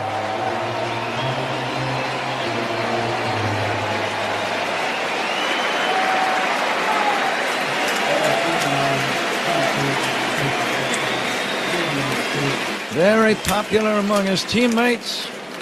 Very nice man, Matthew Boyd.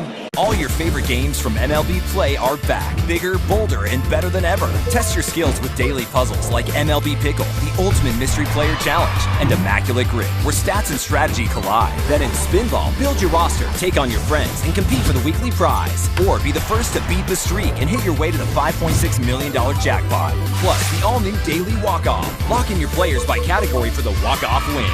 The game's official home for games is MLB Play. Only on the MLB app and MLB.com. I'm going to throw out a restaurant kitchen term to you, and then hit me with the baseball one. I'll start first. Okay. Mise en place. Oh, mise en place. That is, as the chef, you put all your different ingredients out kind of before you start cooking, right? You got it, man. Yeah. That's the most important That's a tough one. I hear this one a lot because of my name, Can of Corn. Easy fly ball.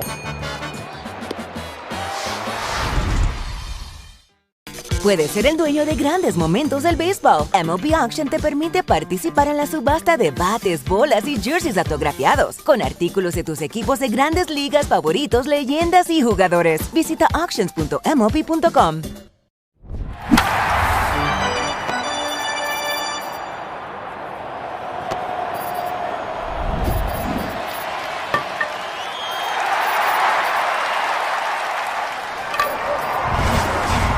Western Medicine. Pat? All right, Zach, thank you. Andy Pages batting for the Dodgers now. Trent Thornton is the new man on the mound for the Cubs. Right-hander fires a strike to Pages. Pages with a single, 1 for 3.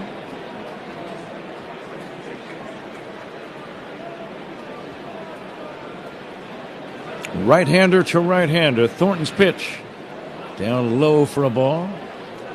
1 ball, 1 strike. And we're coming to you live all season long from the Invesco QQQ broadcast booth. Proud partner of the Chicago Cubs. And now the 1-1. Taken high for a ball. What's even more impressive about Boyd's outing, Ron, it's not an easy night to pitch. And to last into the 7th inning, tip of the cap to him. Fouled off to the right, out of play. How many guys do you see be able to last in a ball game when you're playing in a ball game of this magnitude, you know, with the fans, and it's Cubs, Dodgers, 2-time World Series champ you're playing against, and he gave up a 3-run homer in the 3rd hitter of the game, and now he has lasted in this game into the 7th inning, and that is just outstanding for the Cubs. Great job by Matthew. 2-2 from Thornton to Pages. Fastball is high. Cubs offense tonight, 4 home runs. Suzuki, Alcantara, his first in the big leagues. Kelly hit 1. So did Michael Busch. Now the 3-2 to Pages. Fouled down the right field line. Both teams figure to be playing in October. They almost met a year ago. If the Cubs would have had one more win against Milwaukee, it would have been them in the NLCS instead of the Brewers. Here's a bouncing ball foul toward first. I thought the Cubs would have given the Dodgers a good series. I really do. You don't know who's going to win. You know, and Milwaukee got swept. Milwaukee was running out of gas. They had some injury issues on the mound. I mean, they were just, you know, it just is what it is. That's every team deals with it.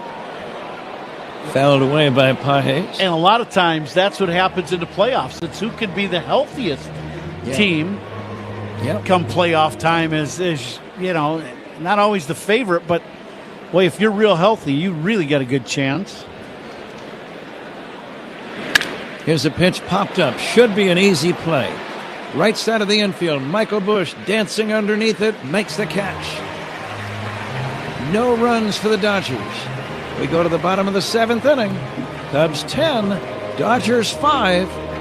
It is time for the 7th inning stretch here at Wrigley Field. The Penn State volleyball team are going to be performing. Kennedy Martin, Caroline Juravicius, and head coach Katie Schumacher-Colley. All right, Cubs fans, let me hear ya! A 2, a 3. Take me out to the ball game. Take me out to the crowd. Buy me some peanuts and Cracker Jacks. I don't care if I never get back from the root. Root for the Cubbies. If they don't win, it's a shame. For it's 1, 2, 3 strikes, you're out at the old ball game. Let's get some runs.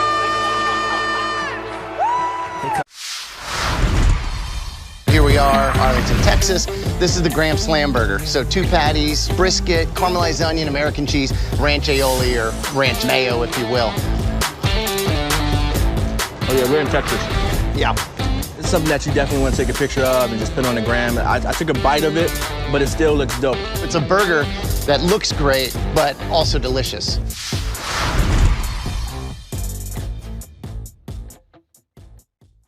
Puedes ser el dueño de grandes momentos del béisbol. MLB Auction te permite participar en la subasta de bates, bolas y jerseys autografiados, con artículos de tus equipos de grandes ligas favoritos, leyendas y jugadores. Visita auctions.mlb.com.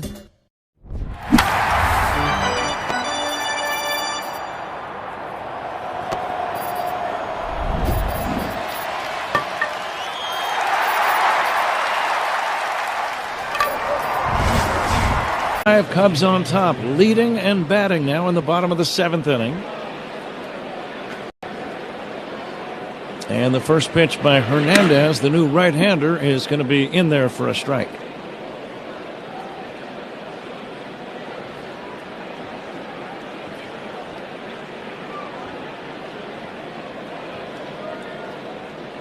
Hernandez coming back. This ball is bounced foul toward first.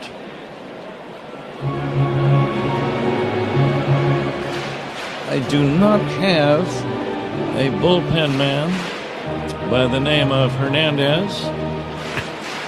They've got 3 Hernandez. Yeah. They've got a left fielder, third baseman,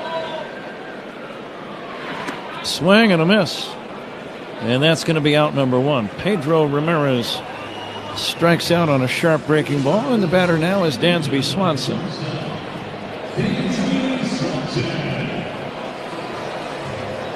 Yeah, there's Kike, Teoscar, and Jonathan, the guy on the mound.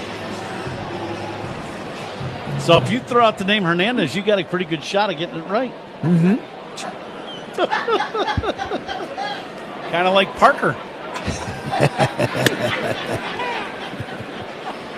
Here's the pitch to Dansby. It's on the outside corner for a strike. Just saying.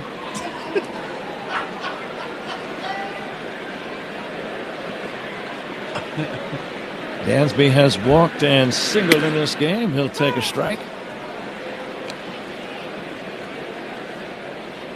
Game started on a rousing note. A 3-run homer by Tommy Edman before a man was even retired.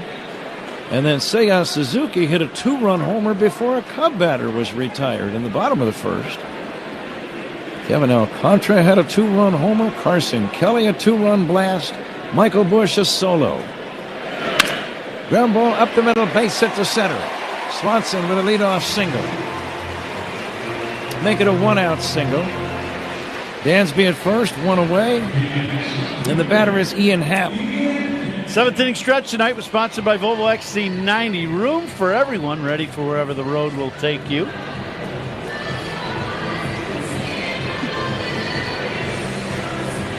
Ian pinch hit for Alcantara in the 6th inning. Had a base on balls. That was the inning in which the Cubs scored 3 to get some insurance. And now Ian will take the first pitch down low. Breeze still blowing toward left and left center. Swanson being held by Freddie Freeman at first. Happ swings and misses. Cubs trying to get to 15 games above 500. They did lose 2 out of 3 to the Yanks, but they were all 3 good, close games. Hard fought. Happ takes ball 2, 2-1.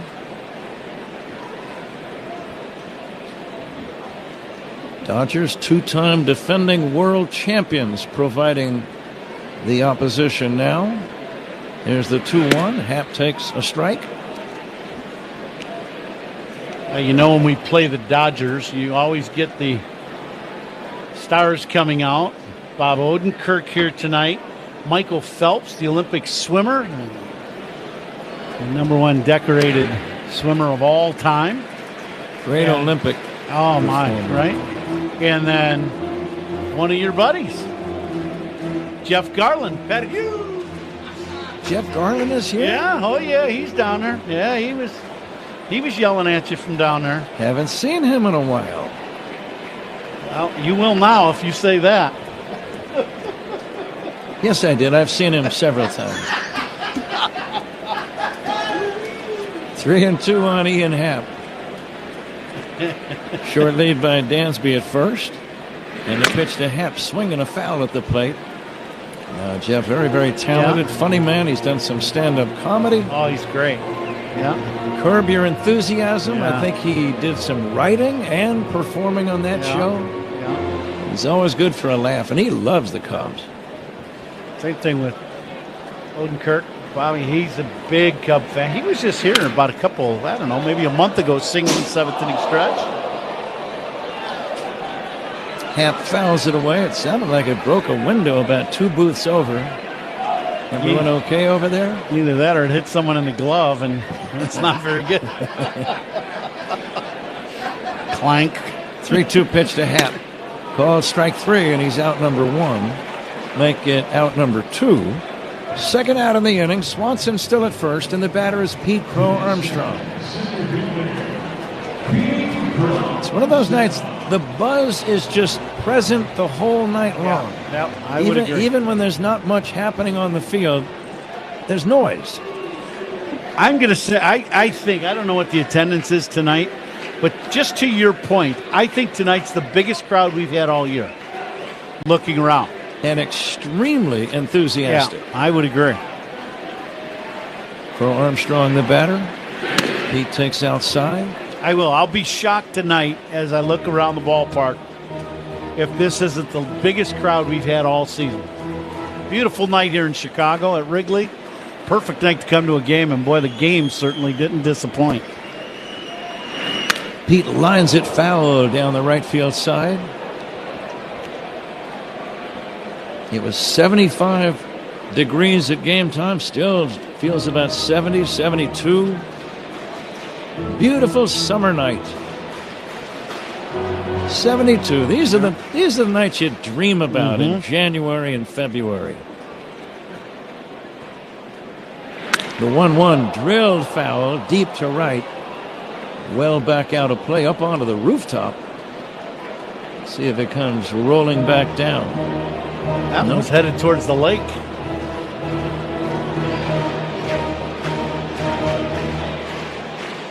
Cubs 10, Dodgers 5. 2 down, bottom of the 7th. Swanson leads at first. Crow Armstrong hits a bouncer foul. He keeps working inside to Pete, and he keeps fouling balls off to the pole side.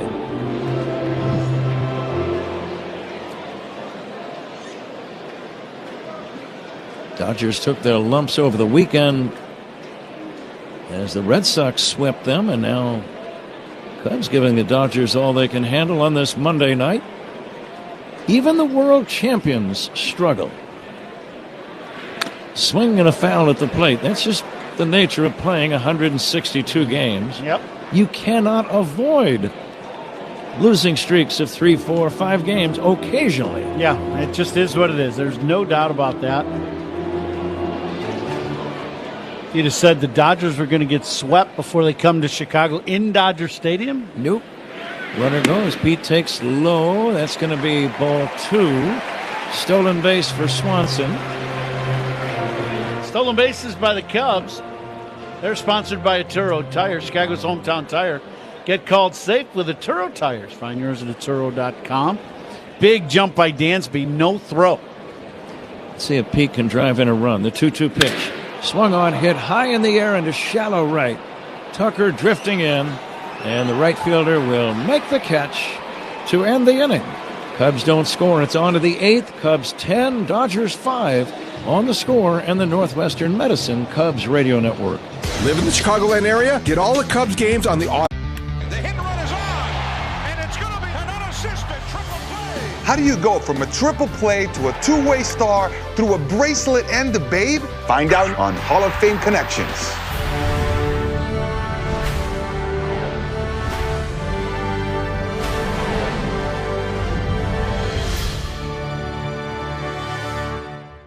This story starts way back in the early 20th century. We have a couple things out here for the first acknowledged unassisted triple play. And Cy Young said, "Neil, where you going?" He said, 3 outs. Neil Ball had a fairly short career as a big leaguer, but continued playing in the minors, where he encountered true baseball royalty. Now we're going to connect to Babe Ruth. He dominated the game like no one else had before, both across the country and around the world. I'm holding Babe Ruth's back. During a 1934 baseball barnstorming tour of Japan, Ruth faced 17-year-old pitcher Eiji Sawamura. Sawamura became a hero in Japan, and the Nippon Professional Baseball League's version of the Cy Young Award bears his name. Maeda won the award in 2010 and again in 2015, when the runner-up was Shohei Ohtani. First pitch crushing! Oh, man! Like the 3 outs of a triple play. It all connects. Catch every episode of Hall of Fame Connections on MLB.tv and discover your own connections to the game at baseballhall.org.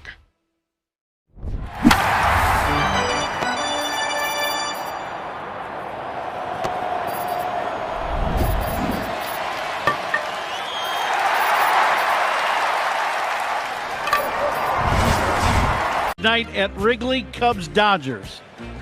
Cubs up 10-5 here in the top of the eighth. This eighth inning is sponsored by Cars for Kids.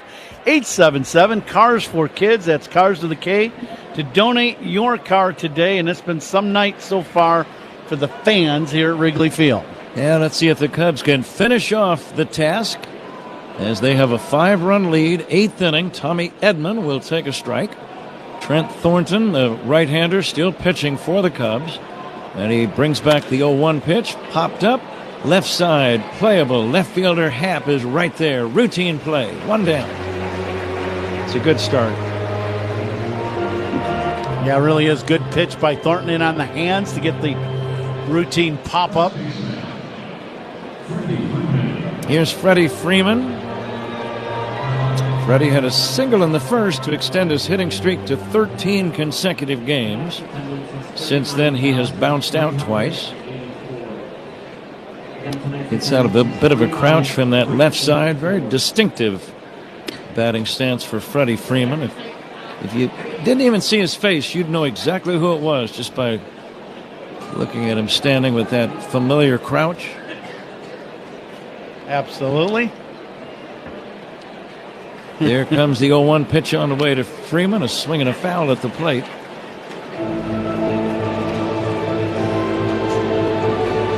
Well, the attendance tonight, 39,384. So we were all very close, but it was Paul Zarang, our engineer, who is the winner. There's the pitch down low, 1-2. Ziggy with the right guess tonight. Paul guessed 40,222.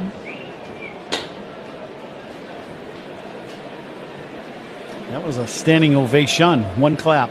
It sounded like either Zach or Paul fell for a minute.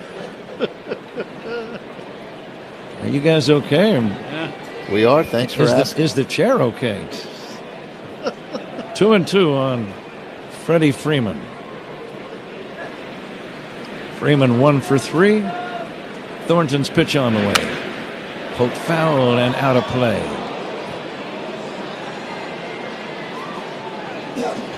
Tarek Skubal tomorrow night. The big trading deadline acquisition by the Dodgers. We will see him against Javier Assad of the Cubs. It's a 7:05 game. Swing and a miss, and Freeman is gone. Chased a high hard one, 2 down, 8th inning. Good gas by Thornton right up the top of the zone. This one kind of just like that little cross-fired fastball, foul tipped into the glove of Carson.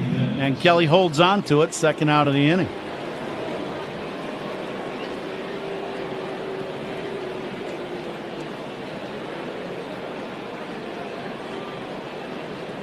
Now Mookie Betts will step in and swing away and foul it away. Zach, is that game in Milwaukee a final between the Pirates and the Brewers? Yes. Pittsburgh wins 4-3. So the Cubs can pick up a full game and cozy up to within 5.5. Mookie Betts will take high for a ball. 1-1. Let me just double check that. Yep. They can be 5.5 back. Now the 1-1 to Betts. Mookie will take just inside for a ball.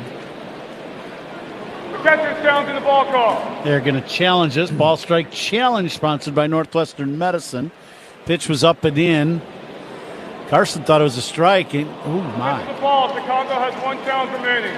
Just missed. Some of these missed by, when you get the little bit of a view from a little distance, and even on a video board, there's barely any area between the ball and the strike zone. It is unbelievable. We've had a few of those tonight. Pitchers have such amazing control. They're trying to throw it on the edges of the strike zone. That's always been the best kinds of pitches. You don't want your pitches right in the middle. Those are the ones that get hit hard.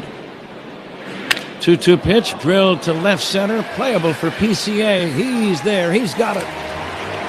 Nice job by Thornton. 1, 2, 3. We go to the bottom of the 8th. Cubs 10, Dodgers 5 on the score on the Northwestern Medicine Cubs Radio Network.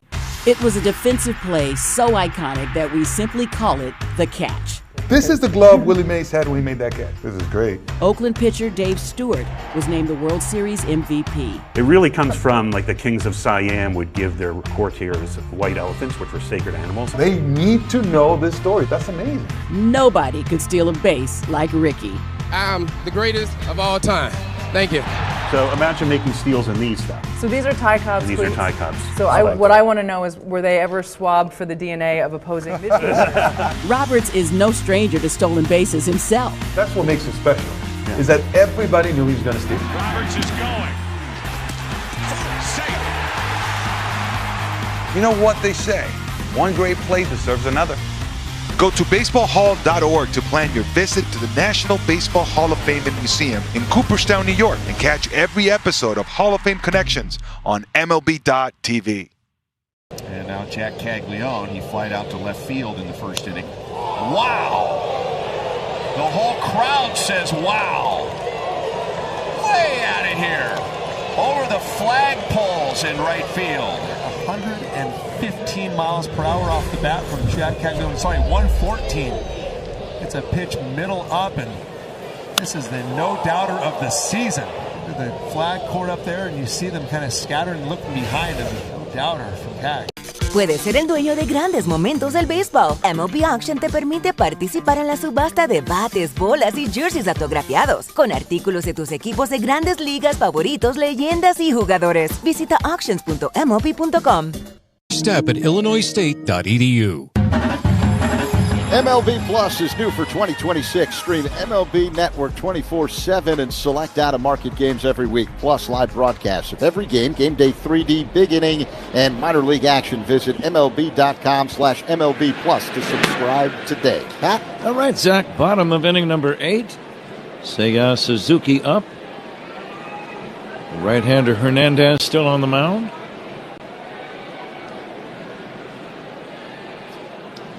Seiya waiting, and he'll take a strike.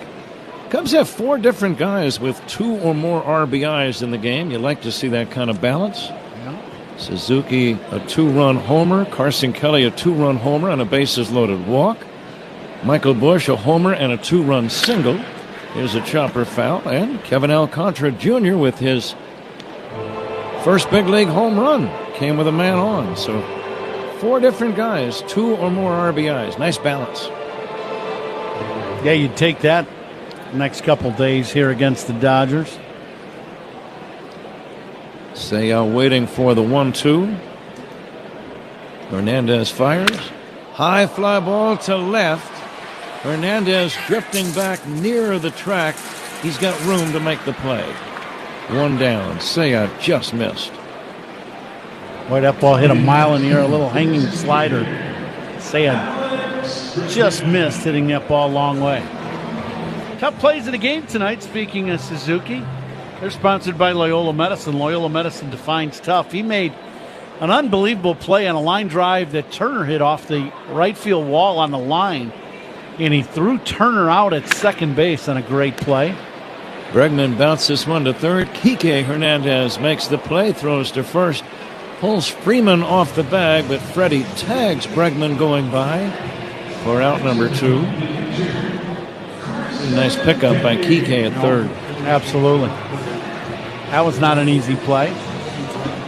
And a catch of the game tonight, that's sponsored by Catch Des Moines. The Iowa State Fair is back, and Pat Hughes is ready. August 13th through the 23rd, catch Fair Spirit and plan your trip to the iowastatefair.org. And that catch of the game will be the play at third base by Ramirez earlier in the ball game. That diving stop. Oh, yeah. That's about as good a play as a third baseman can possibly make. 2 down, Carson Kelly. A 2-run homer, a bases-loaded walk. And now the 1-0 pitch, drilled toward right center on the run. Pages makes the catch. So the Cubs go in order. We go to the top of the 9th inning. Cubs 10, Dodgers 5 on the score, and the North. Up next was Andrew Jones. The 10-time Gold Glove winner became a force at the core of the Braves dynasty at just 19 years old. Taking his place as the first Hall of Famer from Curaçao, Jones delivered a love letter to his island. I feel like a rookie today, surrounded by all these amazing Hall of Famers behind me. There's no easy way to get here from the small island of Curaçao, but today Cooperstown and Curaçao are forever joining together. My biggest fan, Carmen Jones. Thank you for being an amazing mom and raising me the right way. Nobody in the Braves organization had a bigger impact on me than manager Bobby Cox. Bobby had confidence in me and helped me become the best player I could have been. It didn't matter if we were in Chicago, New York, or LA, or whatever we win, you guys supported us. It's an honor to have a Braves hat on my plaque. Thank you, Braves country. There's no better feeling than being here today at Cooperstown. The MLB app. Yeah, it's got game. This game. These games. All the games. Pre-game, post-game, and everything in between. This is baseball your way. With real-time stats, scores, breaking news, and custom content that hits every time. Because you choose the teams and pick the players you want to follow. So when they catch it on the field, you catch it on the app.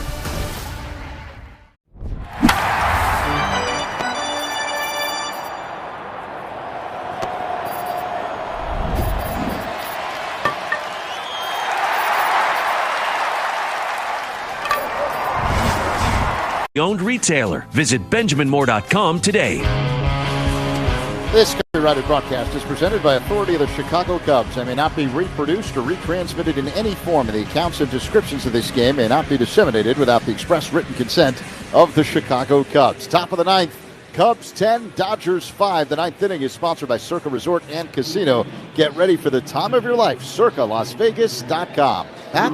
Cubs have a new man on the mound, Jake Woodford. Pitching changes by the Cubs, sponsored by James Hardy Building Products, siding with the Cubs. Kyle Tucker will lead it off. Woodford's pitch on the way to Kyle is taken high and outside, ball one.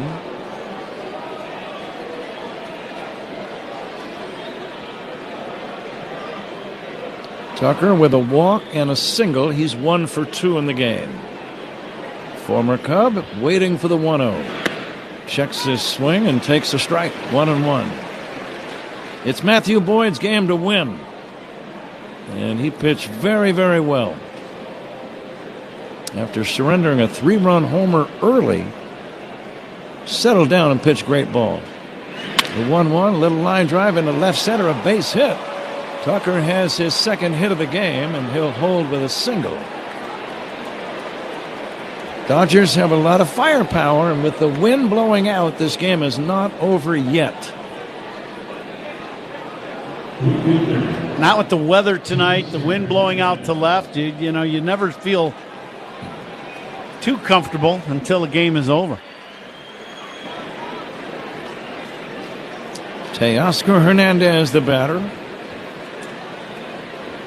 He's got a couple of hits, including his 11th home run, and it was a long one. Curveball low and away, ball one. 39,384 are here. Very few people have left. The 1-0. Driven foul off to the right and out of play.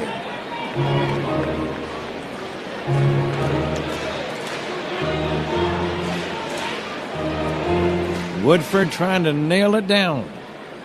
Trying to get the Cubs back to 15 games above 500. And the 1-1. Inside for a ball. Ron, we have to name the Benny's Beverage Depot Toast of the Game ball player. If you can't find it at Benny's, it's probably not worth drinking. What do you like? Now, we got a lot of candidates tonight, as you said. You know, Suzuki with a 2-run bomb, a walk.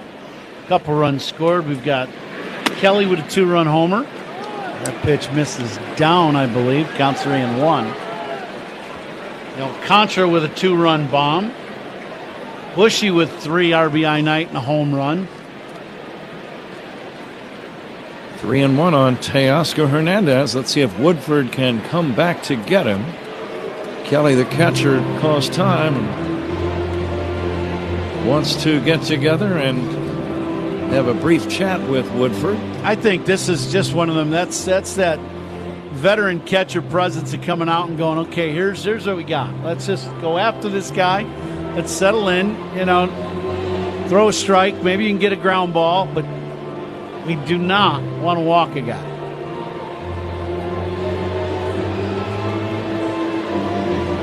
Breeze still blowing toward left, ready for the resumption of play. Woodford working on Hernandez. 3-1 the pitch. Bouncing ball third base. Ramirez goes to second, one. Corner to first. Double play. 5-4-3 around the horn. Double play. Good play by the kid, Pedro Ramirez at third. Sharply hit ground ball to his left. He fields it and then throws a perfect strike to Nico coming across the bag to take the pivot. Can't do it much better than that. And as you said, Pat, the young guy, day after day after day, impresses. Kike Hernandez represents the Dodgers' last chance. And the pitch to Kike, inside ball one. Cubs lead by 5, trying to even up the season series with LA at 2 wins apiece.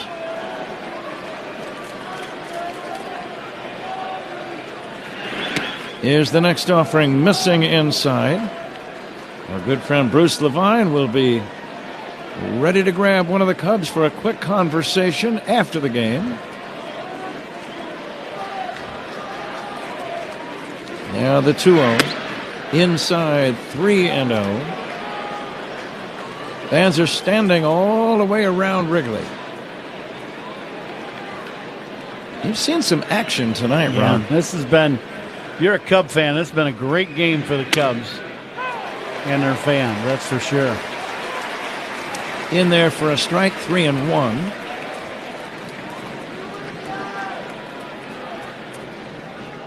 Alex Call is pinch hitting.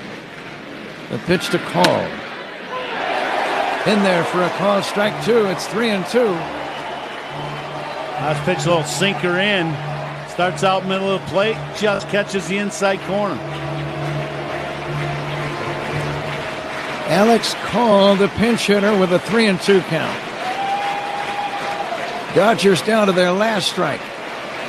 And the 3-2 from Woodford. Line drive caught by Swanson. Cubs win the ball game. It's all over. Cubs beat the Dodgers 10-5. A solid line drive, but right to Dansby Swanson. And the Cubs win game 1 of a very big series, Ron. Great ball game for the Cubs. Matthew Boyd pitched another great ball game, especially after giving up the 3-run homer in the first. And then the bullpen comes in and does its job, but the offense today scoring 10 runs in the ball game today. And it's time to fly the W, sponsored by Southwest Airlines, the official airline of the Chicago Cubs. I see Bruce Levine in position in the Cubs' third base dugout. Fans had a great time tonight, a very enjoyable night for a game. The weather was great. The action was almost nonstop, all 9 innings. And the Cubs walk away with a 10-5 win. So many good things about it. And we're already getting excited for game 2 tomorrow night. Yeah, it's been one of them nights. Excellent night, and I think Bruce has somebody. Go ahead, Bruce. All right, guys, I'm down here with Michael Bush. Michael, the offense really picked you guys up tonight, but let's start with Matt Boyd, who, he always talks about he's going to go out and give innings no matter what it is, not worried about the score. He certainly proved that tonight. Yeah, for sure. I mean, I'm not sure you could go off to a worse start. 5 pitches, already 3 runs.